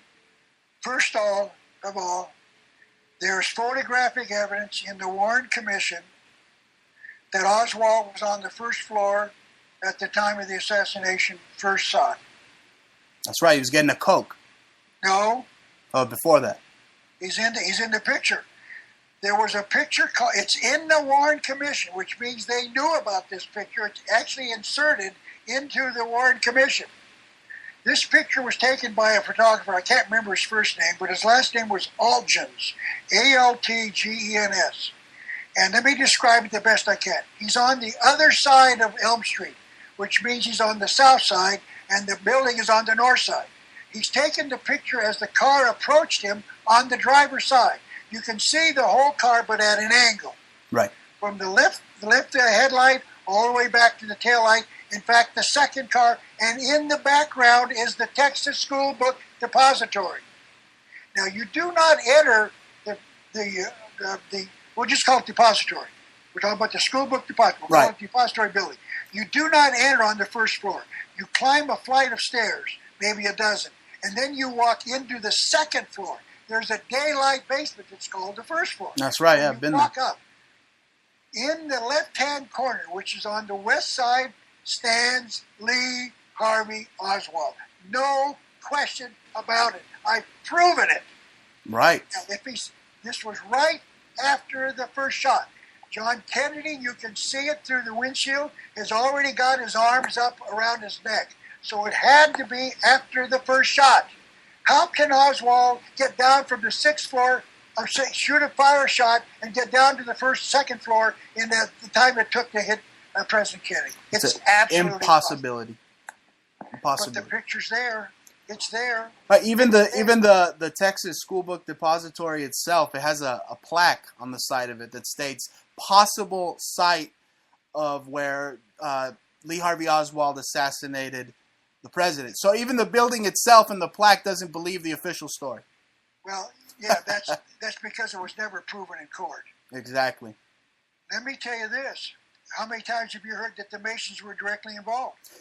I have only heard it once, and that's been through my research, which I believe it was a Masonic ritual. I mean, you had George Dealey, I believe, who was a 33-degree Mason, and the way they killed him was in a triangulation of crossfire. I mean, even Dealey Plaza itself is a triangle, and then I've been there also. I've seen all the Masonic architecture around that place. It was a total Masonic coup d'etat. Well, they were only one part of it. There's actually 6 groups, at least representatives of 6 groups that are directly involved. But the Masons' job was to pick the day, the time, and the location, and that's what they did. Wow. Dealey Plaza is, as you pointed out, by the way, I was the first one to release this back in 1990. It's on a 33rd parallel also? Okay, let's go with all of the evidence that the Masons were directly involved. Now, I got to be clear. Only certain Masons, now we can't say all were involved, right. But they were Masons, and they were doing it in Dealey Plaza because it's a Masonic site. Exactly. Let's take the evidence that you briefly covered. I'll cover it in a little more detail.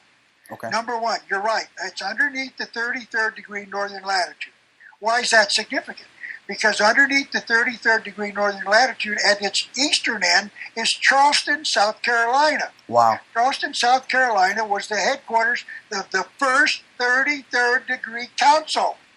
It was later moved to Washington, D.C., and that building is now 13 blocks north of the White House in Washington, D.C. But it was there. The 33rd degree northern latitude has all sorts of interesting things happen on it, which we can cover as a corollary to this. But it goes right through Dealey Plaza. It goes right over Dallas.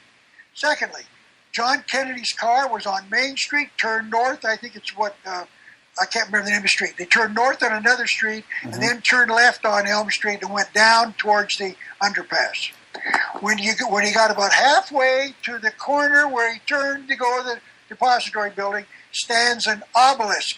That's right.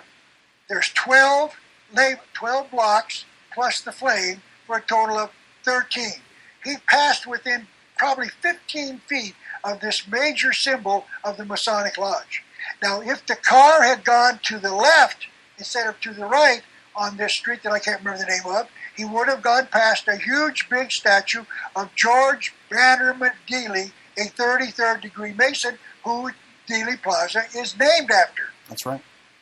And then, secondly, he was, as I said, a 33rd. So now, what other symbolism? What other importance? The plot of Dealey Plaza is stretchably a triangle. That's right. With a missing top layer like the pyramid on the back of our dollar bill. In other words, if you draw the street was in the middle, and you go either right or left. If you draw that line as the base, and then the 2 sides going towards the underpass, you'll get to the underpass where it bisects it. So it's just like the pyramid on the back of our dollar bill. The roads, however, are slightly curved on both sides. That's another connection. Secondly, he was supposed to be there at high noon. According to the schedule, he was supposed to be at Dealey Plaza at high noon because they wanted him to be directly underneath the sun, and when it's at its zenith, meaning it's most powerful, because the Masons worship the sun as their god. That's right. So Reagan was assassinated. JFK. Not Reagan. Kennedy was assassinated in part by the Masons. Secondly, when they appointed the Warren Commission, there were 3 members of the Masons directly involved on the 7. Earl Warren's 33rd, Senator Richard Russell, and Congressman, I'm sorry, my mind's blank. What about Allen Dulles? No, I don't know. He was on the Warren Commission. These are 3 of the 7. But there's 2 more that are very important. Number 4 was not on the commission, but J. Edgar Hoover was a 33rd degree Mason. Of course. Number 4, Arlen Specter, who came up with this mythical, my goodness, mystical magical bullet, which is a total fraud. he's the one that came up with it. He happened to be a 32nd degree Mason, and he later became a senator of the United States and came up with this stupid, asinine, completely unscientific magic bullet that simply could not have happened. This is ridiculous.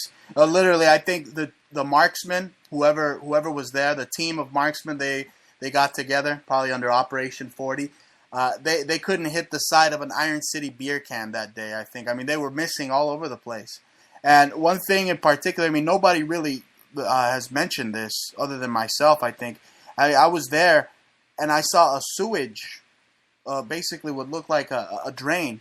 Somebody, and if you study the Zapruder film, I mean, the car makes a complete stop. And if they were missing a shot to hit the underpass, I mean, once that car stopped right there, that was the easiest shot for the headshot. I mean, everybody wants to point out to the grassy knoll. I think it was right where X marks the spot, right by that sewage drain. They must have had somebody there that took the kill shot. That's just my belief, though, Ralph. Okay, that's fine. However, I want to point something out to you. I've watched probably every documentary that's ever been on the TV. I've got them all taped. I must have 30 or 40 two-hour programs on the whole thing. Somebody went down there with a rifle and got into that drain, and it's impossible for them, no matter where the car was, for that shot to have come from the sewage drain. So I don't know. I leave it open. I will say this. There's more evidence that the driver fired the fatal shot. Right, and that's a Zapruder film. I mean, it was obviously altered. I mean, that film was altered. You could see the shadows. I mean, they don't match up. I mean, I was even looking at, like, I know your theory, that is the driver, and that it looks a little suspicious too. But I mean, when Jackie Onassis is holding Kennedy, to me it looks like she takes out a little snub nose or some type of. I have no idea, but I mean, I'm studying the whole spectrum of this thing. Well, let's go back to the gun that did it. Okay, I'm convinced it was the driver. His job was to slow the. First of all, let's go around the corner. There were allegedly firecrackers fired, and we could talk about that as a right, diversionary tactics, right. Well, he should have got the car out of there right then. Yeah, why the hell did he slow down? Because he was assigned the job of making sure that Kennedy never left Dealey Plaza. Oh, my goodness. And then they take it to Parkland Hospital, and they wipe it down. I mean, that thing was a crime scene. Let's finish. Let me talk about the gunshot. Okay. That I believe killed him. The gun that, if it was a gun, I'll say if, there was no puff of smoke. Right. But the gun wasn't made to have a puff of smoke. It was air fired. That's right. That's right. Bill Cooper claimed that he was a enlisted man assigned to the Office of Naval Intelligence, or NSA or something, I don't forgot now. And he claims he read a top secret report that went across his desk before it got to the admiral in charge that claimed the driver did do it. So Cooper looked for it. He finally got a copy of the Zapruder film, a good one at the time. Okay. And he analyzed it, and what you see is a very shiny object that shows up just at precisely the very split second when Kennedy's head explodes. It wasn't before, it wasn't after. And if the shot was air-fired, according to Bill Cooper, it fired a capsule, not a bullet, a capsule containing shellfish toxin. Wow. You'll watch this clip on my clip of the driver shooting. You'll watch a clip of a doctor by the name of Ernest Hamel, like a Hamel, at the Fort Detrick, talking about shellfish toxin as the most toxic substance in the world. It could be used for assassination. That's right. Now, let me finish. Let's talk about the gun. It looked like a 45, but that's only one stripe. You don't see it. Senator Frank Church was asked to investigate as the Senate committee. He was the chairman of the CIA. And he had one of them there, and I can't remember which one it was, but the director, let me try to explain this the best I can. They're on tables, and then in front of them, maybe 10 feet away, are other tables. They both parallel each other.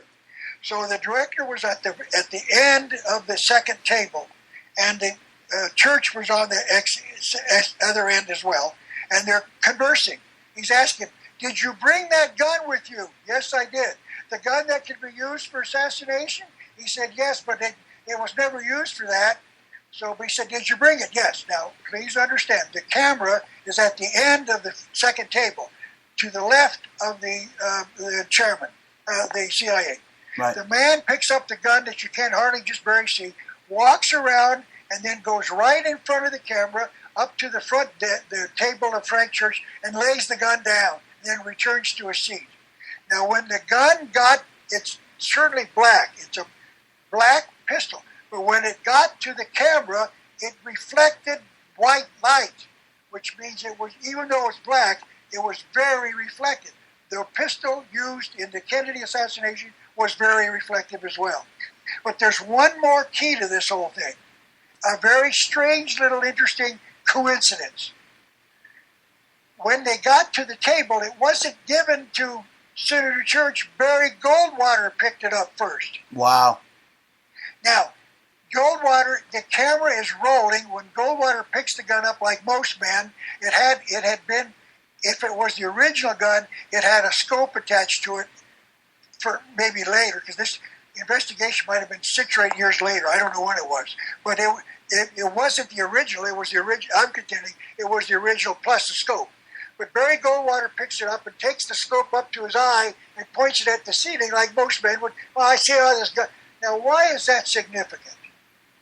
Barry Goldwater had the most to lose by the assassination of John Kennedy. I think they were saying, this is the gun that cost you the election. Because prior to the assassination of Kennedy, Goldwater was polled to win repeatedly. He was going to beat Kennedy, Goldwater, Right. until the election, until the assassination. So I cannot. Now, let me finish. Later on, a man interviews, I believe, as I recall, it was Walter Mondale, who later ran for the presidency. So Mondale's sitting there, and they're saying to you, listen, how come Barry Goldwater picked up the pistol first? And Mondale laughs, I know. Hey, forgive me, I'll do my best imitation. I know, I wondered about that, so I asked Barry. I said, Barry, it's customary to let the chairman pick up the gun first. He said, I know that. He said, well, where did you learn that? And Goldwater said, I learned it from Hubert Humphrey. Now, why is that significant? They made an issue out of it. I theorize, I'll never be able to prove this, that Goldwater had the chance to handle the gun first because he had the most to lose in that election. Now, I believe Goldwater was also a pawn to this conspiracy. I didn't cover that when I covered Reagan. Right. But Barry Goldwater was a 33rd degree Mason and a liar and a traitor. And when I came back here Aren't in 76, they all? Well, we know for sure that Goldwater was. Right. When he came back here in 76, I started speaking with the truth, and I started getting standing ovations in his home state. Wow. I was finally revealing what a fraud Barry Goldwater was, and I regret the time that I spent working for him and the time of raising, not money, but doing precinct work and handing out flyers, licking envelopes, stuffing envelopes, whatever it was, to get that man elected. Oh, man. I did some similar things with the Libertarian Party. I got behind them a little bit, and it just seems, it seems that they create these third-party individuals to really just let you down in the end. Okay, let me give you one more thing to think. Look, the next time you watch the Zapruder film, watch this. Right. You'll notice, instead of, Bill Cooper points out, he says, every time you're watching Kennedy. I'm telling you, watch the driver. Yeah.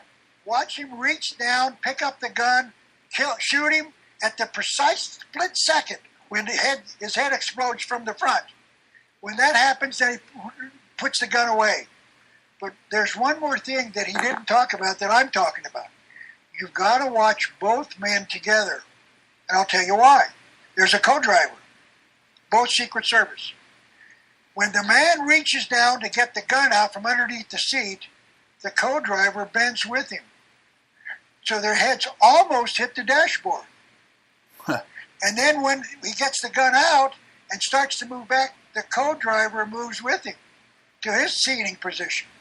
After the shot is fired, they both lean forward while the gun is placed underneath the seat again, and then they both lean back together. Wow. That is called rehearsal. Yeah, how'd they choreograph this whole thing?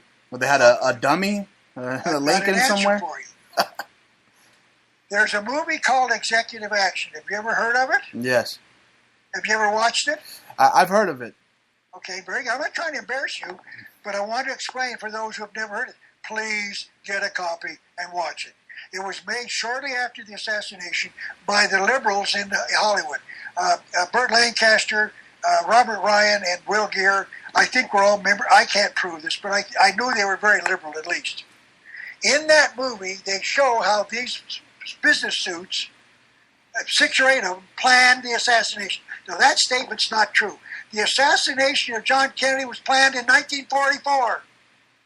Only Ralph Epperson's proving that, and that's a whole other story. But let's go back to the movie.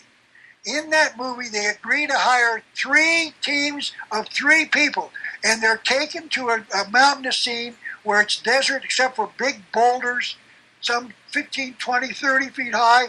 And so they station 3 men. They build a road that looks exactly, a dirt road. They bulldoze it so it's nice and level and flat and goes downhill at the right angle. And they take a Cadillac or something and put dummies in there, and then have these men standing on either metal frames at the top, or standing on top of a boulder, or at the right angle. And they practice shooting at the car 3 times in the movie. That's called practice. That's right. The driver, of course, in the movie, they have the car going at a constant speed. But the reason that William Greer slowed the car down was to make sure that Kennedy did not get out of Dealey Plaza alive. Oh no, they were ready. They had the Air Force on alert. They skedaddled right out of Dallas with the body, despite JFK's body. Despite they had to have, it had to stay for an autopsy. It was a Texas law, and they took it because it was a crime scene. The body was a crime scene, and from what I've heard, J.D. Tippit, the officer that was shot that day, supposedly by Lee Harvey Oswald, was said to be a spitting image of JFK. So did they switch the bodies up, a switcheroo? We know that JFK's brain went missing, so there's a lot of anomalies. Let me tell you why the brain's missing. Because it shows the root. Let's go back to Malcolm somebody, who's the press secretary. That's right. He comes out after talking to the chief surgeon. I guess it was Kennedy's own personal physician, who told him to announce to him, you can announce to the media that John Kennedy is dead. And Malcolm somebody says, where was he shot? And the doctor points towards the right temple with his right index finger. Later, just a few seconds later, he's now in the press room. I'm sorry to announce, and he's actually crying. Sorry to announce that John Kennedy has died at so-and-so at 1:30 in the afternoon. Where was he shot? Malcolm goes, in the right temple with his right index finger. How can that be? Right. The doctor, who was Kennedy's personal physician, said it was the right temple. The brain is missing because it shows the right temple being damaged. It ruined his whole right front of his face. Yeah, Yet the pictures of the autopsy show that intact. Why? There were 2 bodies. In fact, the evidence of that is once again overwhelming. That's right. The body that left Dallas was wrapped in sheets in the coffin. They wrapped it like you do a mummy and stuck it in the coffin. When the coffin got to Bethesda in Maryland, when the guy pulled it out, I think it was in a body bag. That's right. How? What happened? Switcheroo. Old switcheroony. That's why That's why I believe J.D. Tippit had to be killed that day, because he was Kennedy lookalike, right? Okay, let's get off that subject. Let's get into one very good subject, Ralph. Thank you. Let's talk about Zapruder and then we'll end. You got it. Okay? Can we take a couple of minutes to talk about Zapruder? Go right ahead, Ralph. The floor is yours. Let's talk about Zapruder, who took the movies. Let's say this. when you watch the film, you can see there's very few people between him and the curb. But most people are down by the curb. Why? Because they're going to get closer to Kennedy. But Zapruder didn't do that. He went back 30 feet. Why? He stood on a concrete platform. Why? So he's elevated. No, you would think he would do that if there were 10 people deep, but between him and the car, there's nobody. Exactly. He should have gone down to the curb. He was there to take pictures of President Kennedy, but he knew there was going to be shooting. How do we know that? He brought his secretary with him, and she stood behind him in a bear hug, holding his arms tight to his body with her own arms. Why would anybody do that? Because he knew there was going to be shooting, and when he heard the bang, he would flinch and ruin his own camera. He brought his secretary with him. I've gone to dozens of parades, I've never seen anybody take a picture getting hugged.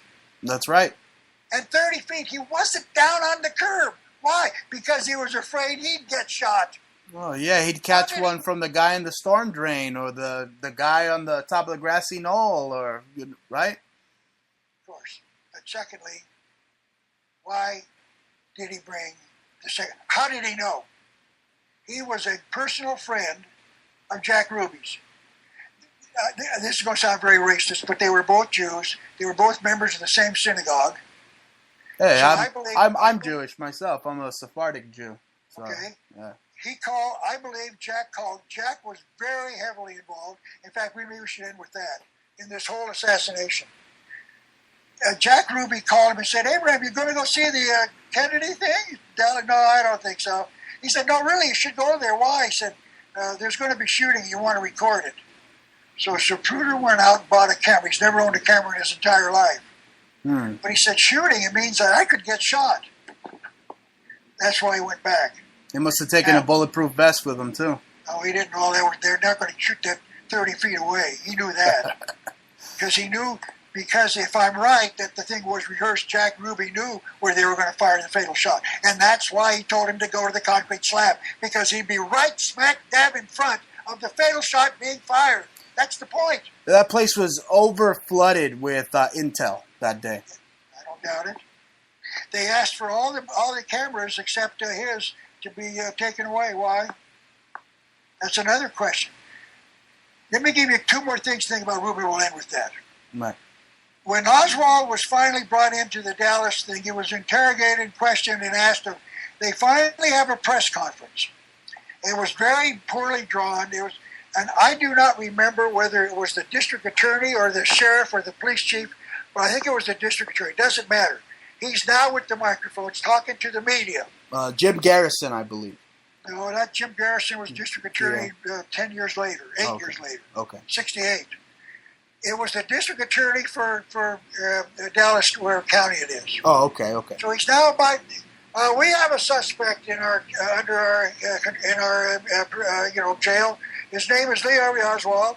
We've now been able to discover that he was a member of the Communist Party and a member of the Free Cuba Committee. Jack Ruby, in the back of the room, shouts out, "It's not the Free Cuba Committee. It's called the Fair Play for Cuba Committee." How did he know that? That's right. Well, he was working with all those Office of Naval Intelligence guys. What was it, Guy Bannister, who was running guns? Let me ask you this. Right. Why has no one asked that question except me? Oh. How did Ruby know? Let me give you one more Inside. last thing. There is a trial, I think it was 86, I think. 66 or 68, where Jerry Spence was the attorney for Lee Harvey Oswald, and Vincent Bugliosi was the attorney for the prosecution. And there was a regular judge held in a regular courtroom with no actors. It was all, each side had the chance to present their own witnesses in front of a jury that was selected properly by the judge and the jury system. So this is a movie documentary being made of the Lee Harvey Oswald trial. It's the only time that I know of ever when this was done.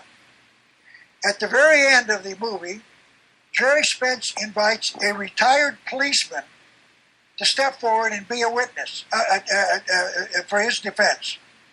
He says, "Who are you?" And he named himself, I don't remember his name, Clyde Bartlesview. "Yes, Mr. Bartlesview, what did you do?" "I'm a retired policeman." "Where were you on November 22nd, 1963? Now listen to me very carefully. He's on the road leading into Neely Plaza, but from the other side, the overpass. He's on, let's say, the west side, driving east on the other side of the road. And while he's driving, because he was a Dallas policeman, he knew Jack Ruby. He looked to his left and saw Jack Ruby come down the slope from the grassy knoll, come to a car, open the back door, dump a package in there that the policeman said, I don't know what it was, get into the car, and started driving in the direction of leaving Neely Plaza. The policeman turned his car around. He was not on duty. He's with his daughter, and I guess he didn't know about the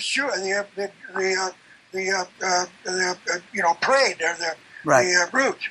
So he followed Jack Ruby, drove alongside to confirm it was him, and then he realized, wait a minute, if Ruby was on the grassy knoll, and he later heard shots getting close to the grassy knoll, he said, maybe Ruby did this, and my daughter's on his side. He could pull that rifle out or pistol and shoot my daughter. So he pulled back and got the license plate number. He's testifying under oath of perjury. This man is not in the Warren Commission. In fact, he's never been mentioned to my knowledge. I've got 50 books on the assassination. I'm going to verify that, but I've never heard of it.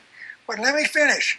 He got the license plate number. Now, he didn't have, in those days, he didn't have a cell phone or a CB radio. He went to a payphone, called the headquarters, the homicide division, and said, this is Officer Johnson, whatever his name was, Johnson.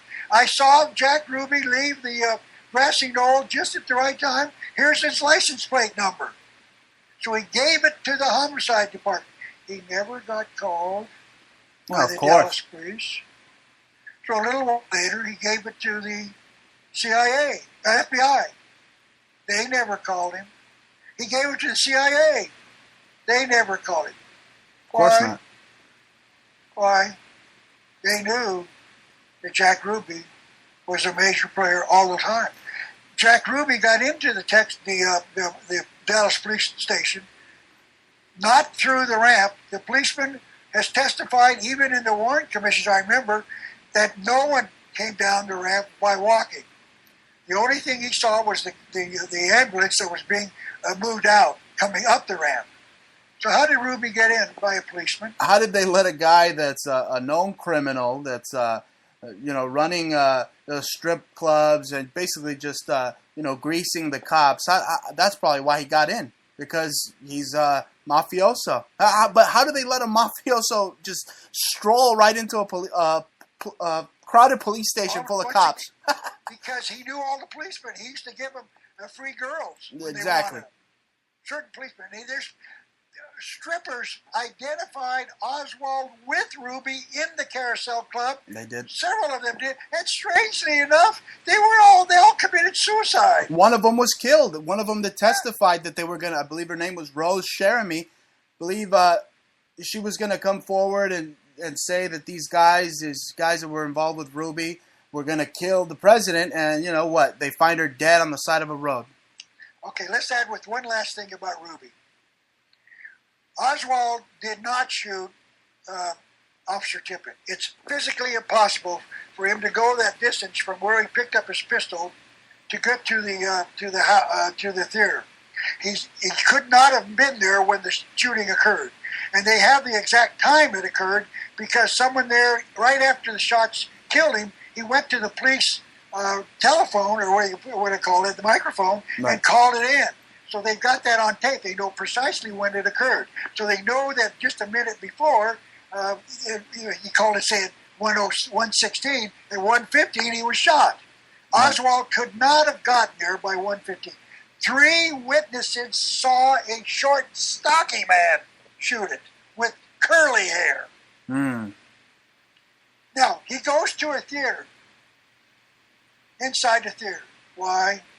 He picked up his pistol. Lee Harvey Oswald was hired in 1959 and trained by the CIA to kill Fidel Castro, not John Kennedy. That's right. All the time he was being trained, he thought he was going to kill Castro. And then he learned that they were going to kill Kennedy and that he could not have prevented it. So he said, but this gives you an opportunity to get to Cuba to kill Fidel Castro. He worked with that lady that just surfaced on developing a cancer they could give him to give him a quick spreading cancer to kill Fidel Castro. I believe that was Judith Baker. Yes. Yeah. Now, I had not heard of that until the last couple of years. That's something new. Right. Okay, now, Lee Harvey Oswald went to the theater because that's where he was going to be met by his pilot to fly him at least to Mexico, if not directly to Cuba. By the time he got to Cuba, he would have been identified as the assassin of John Kennedy, and the thought would be that Cuba would welcome him in, and he could meet Castro eyeball to eyeball. Right. No, they set him up from the start. I mean, there were multiple sightings of Oswald's everywhere, all sorts of Oswalds, tall, big, small, and gun ranges in Mexico. I mean, they went out of their way to set this guy up. He was a Russian spy, pretty much. You know, they sent him over. Well, he wasn't a Russian spy. He was a Russian spy working for us to spy on Russia.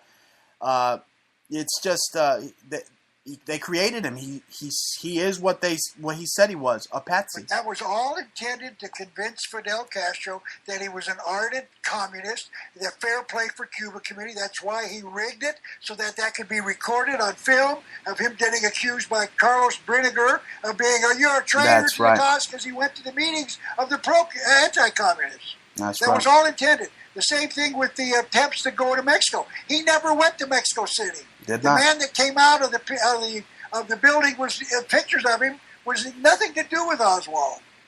Now, last comment. Now I'm going to end. There was someone else in that theater, Jack Ruby, in the theater. Witnesses saw Jack Ruby in the same theater. Why? Just to make sure things went well. And there's one last thing I got to point out. Let's see, I just had the thought, let me see if I can think of it again. There's one more Ruby story. Okay, one last one. This will be the last one. Gotcha. Can you picture Matt Lauer on Good Morning America, whatever it is, on the morning news? You can't stand that guy, but yeah, go ahead. I know, but let me tell you why you can't stand. Let me tell you what he did. He did something good for us. Oh. When we first got cable in Tucson, I don't remember the year, but it was someplace probably in the 80s. We had 3 what they called super channels. Chicago, I think Jersey City, and Atlanta. The only one left is Atlanta. I think the other 2 have gone. But I used to watch a little 1-hour show presented by the local, wherever it was, I'll say CBS affiliate in that city, and Matt Lauer was the host. And it was on the 25th anniversary. It must have been 1988. It was the 25th anniversary of the Kennedy assassination. And he's got 5 guests in the studio, one after the other. And the last one was a little old lady, I would bet in her late 70s. He says, "Who are you, ma'am?" "Well, I'm Mary Jones." "Well, what's your story, Mary Jones?" "I'm here to tell you that Jack Ruby is alive." Oh, wow. She said, "Well, how do you know that?" She said, "I understand, this lady was probably even close to, maybe even past it. She was very frail." She says, during World War II, which would have been 40 years before, so she and her husband were in the OSS with Jack Rubenstein. And all of these people, those 3 people, had a code name. And I'm going to make this up. Her code name was Butterfly. I made that up. I don't know what it was. But she told what it was. So I'm going to say Butterfly. She got a phone call that sometime between the death of Ruby and this TV show from Artichoke, which was the name of Jack Rubenstein. And the call, she said, went like this. Butterfly, this is artichoke. It's not possible. You're dead. No, I'm not. I'm living in Canada. Artichoke, this is not possible. No, I'm telling you, I'm real. This is not taped. I'm real. He said, do you remember that key I gave you back in 1944? Yes. Do you still have it? Yes. Send it to me. So she sent him the key. Now, that story never made the major media either, did it? It did not, no. Rubenstein got out of there with a fake death certificate. So they didn't inject him with some type of cancer cells? It was a fairy tale. Ah. Like Dorothy Kilgallen went and got the only interview with Jack Ruby. When she came out, she saw some of her fellow media people saying, I've got the story broken. I'm going to break it within a week. And within a matter of weeks, she was dead. She had notes, and those notes disappeared, and she gave a set of notes for protection to her best friend. That friend ended up dead with the notes gone as well. Oh, man. You know, that just leads me to one of my final points. Everybody that was involved in that Kennedy assassination, a witness, what have you, they all ended up dead. Most of them, didn't they? Yeah, I know. So scary. Ralph Epperson fortunately made it out. I'm saying things that I know no one else is. By the way, I was... 1990, I discussed the Mason involvement in Las Vegas, Nevada. It's still on tape. When I talked about the obelisk, the picture of the shooter doing it, the whole thing, the Masonic obelisk, the Charleston, South Carolina. By the way, last comment: Charleston, South Carolina is where the first battle of the Civil War started. Right. And also, by the way, it's also the city where this assassin did his work of shooting those people in the church. Right. Isn't that an interesting coincidence? Right. Another mind-controlled patsy that they put out there. Could very well be. Right. Listen, Bruce, you're good enough, very kind to put up with me and my nonsense. And I hope it is helpful to your listening audience. You have been a treasure to have on, Ralph. Again, you're a major inspiration to people like me. I mean, your book, New World Order. Where can our listening audience find it? Tell us. Okay, first of all, that's very kind. I'll mention I've got a website. You can also get it from Amazon.com. But let me say this first. I have 4 books. This is the second one. I would urge you at least to consider the first 2. That's my favorite. The Unseen Hand and the New World Order. You can get them both at Amazon.com, where I've got my catalog. My website is www, of course, .Ralph, R-A-L-P-H, Ralph, spelled like every other Ralph, dash Epperson, E-P-P as in Peter, E-R-S-O-N.com, Ralph-Epperson.com. And lastly, please give me 4 hours for your country. You need to watch America's Secret Destiny. Please. That you do. Do this. I'm telling you, I don't watch 4 hours. Yes, you do. If the Super Bowl was 6 hours, you can watch my 4-hour movie. Please do this for your country. You're going to learn that we were set upon a secret destiny by our founding fathers. These men were not God-fearing men unless you worship their specific God, which is not the Creator God. Luciferians. The founding fathers, in my belief, were Luciferians. That's why Washington, D.C., from aerial view, is a giant pentagram. Okay, it's plain as day. Keep going. You keep opening things, throwing things at me that we can discuss, but I'm going to stop right there. That's enough. We covered 2.5 hours. You got it. No, it's been great, Ralph. We are running out of time. This was an encore presentation. The show's on. The Bruce Montalvo Show is on Fridays, as our listeners know. But we wanted to have you on, and again, thank you so much, Ralph, for being on. It was a wonderful interview. Thank you. My pleasure. Thank you very much. Thank you. Ladies and gentlemen, that was Ralph Epperson, legendary conspiracy author. It was great having him on, ladies and gentlemen. Again, we might have not seen eye to eye with... Not seen eye to eye with everything. The Obama birth certificate. But other than that, it was a wonderful, amazing interview. And ladies and gentlemen, we're going to be on live Fridays. Again, we're on Fridays, every Friday, 9 p.m. Eastern. And my co-host is here, Jaja. Jaja, what did you think of that interview? I thought it was very interesting. I thought it was very informative. He's a smart man. He's been around. Very influential. He does his studying. Although, of course, you heard me, I was just livid when he was talking about Michelle Obama because... Well, a lot of people, they have their beliefs. They believe Obama's from Kenya. We have done the research. We don't think so. But, we're not going to censor anybody, especially, a guest of a high caliber such as him. Yeah.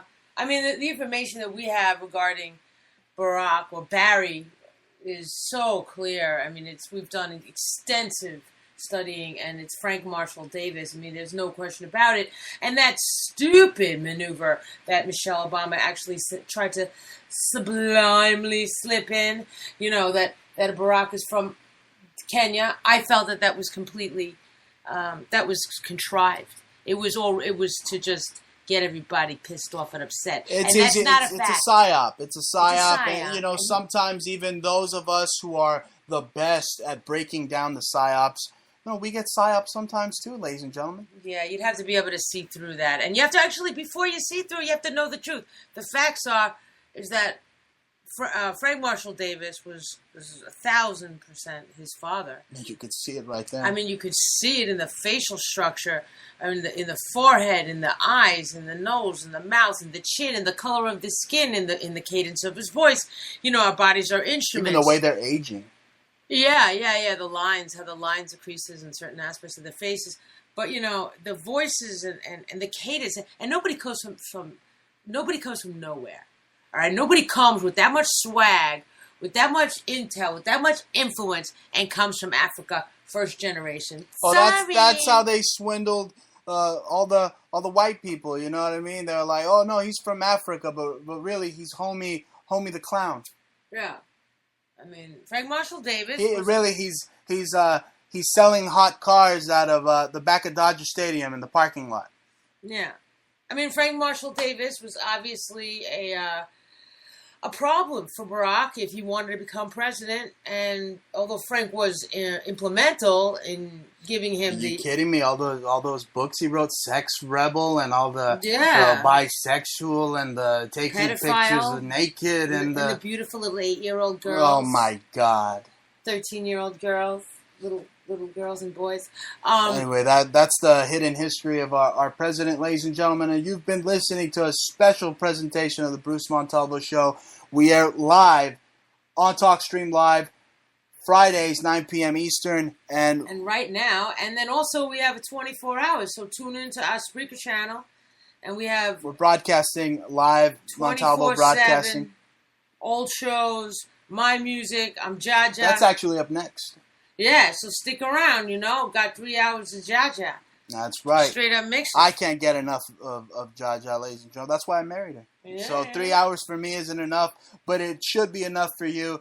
Thank you for joining us, ladies and gentlemen. Again, this is the show that exposes what the alternative media is too afraid to expose. I'm Bruce Montalvo. Thank you for joining us. Hope you join us Friday night as me and Jaja will discuss the current events, the news, everything that's going on with Jade Helm and China. And we're going to do an encore presentation of this broadcast. It's gonna air out throughout the 24-hour stream. So stay tuned.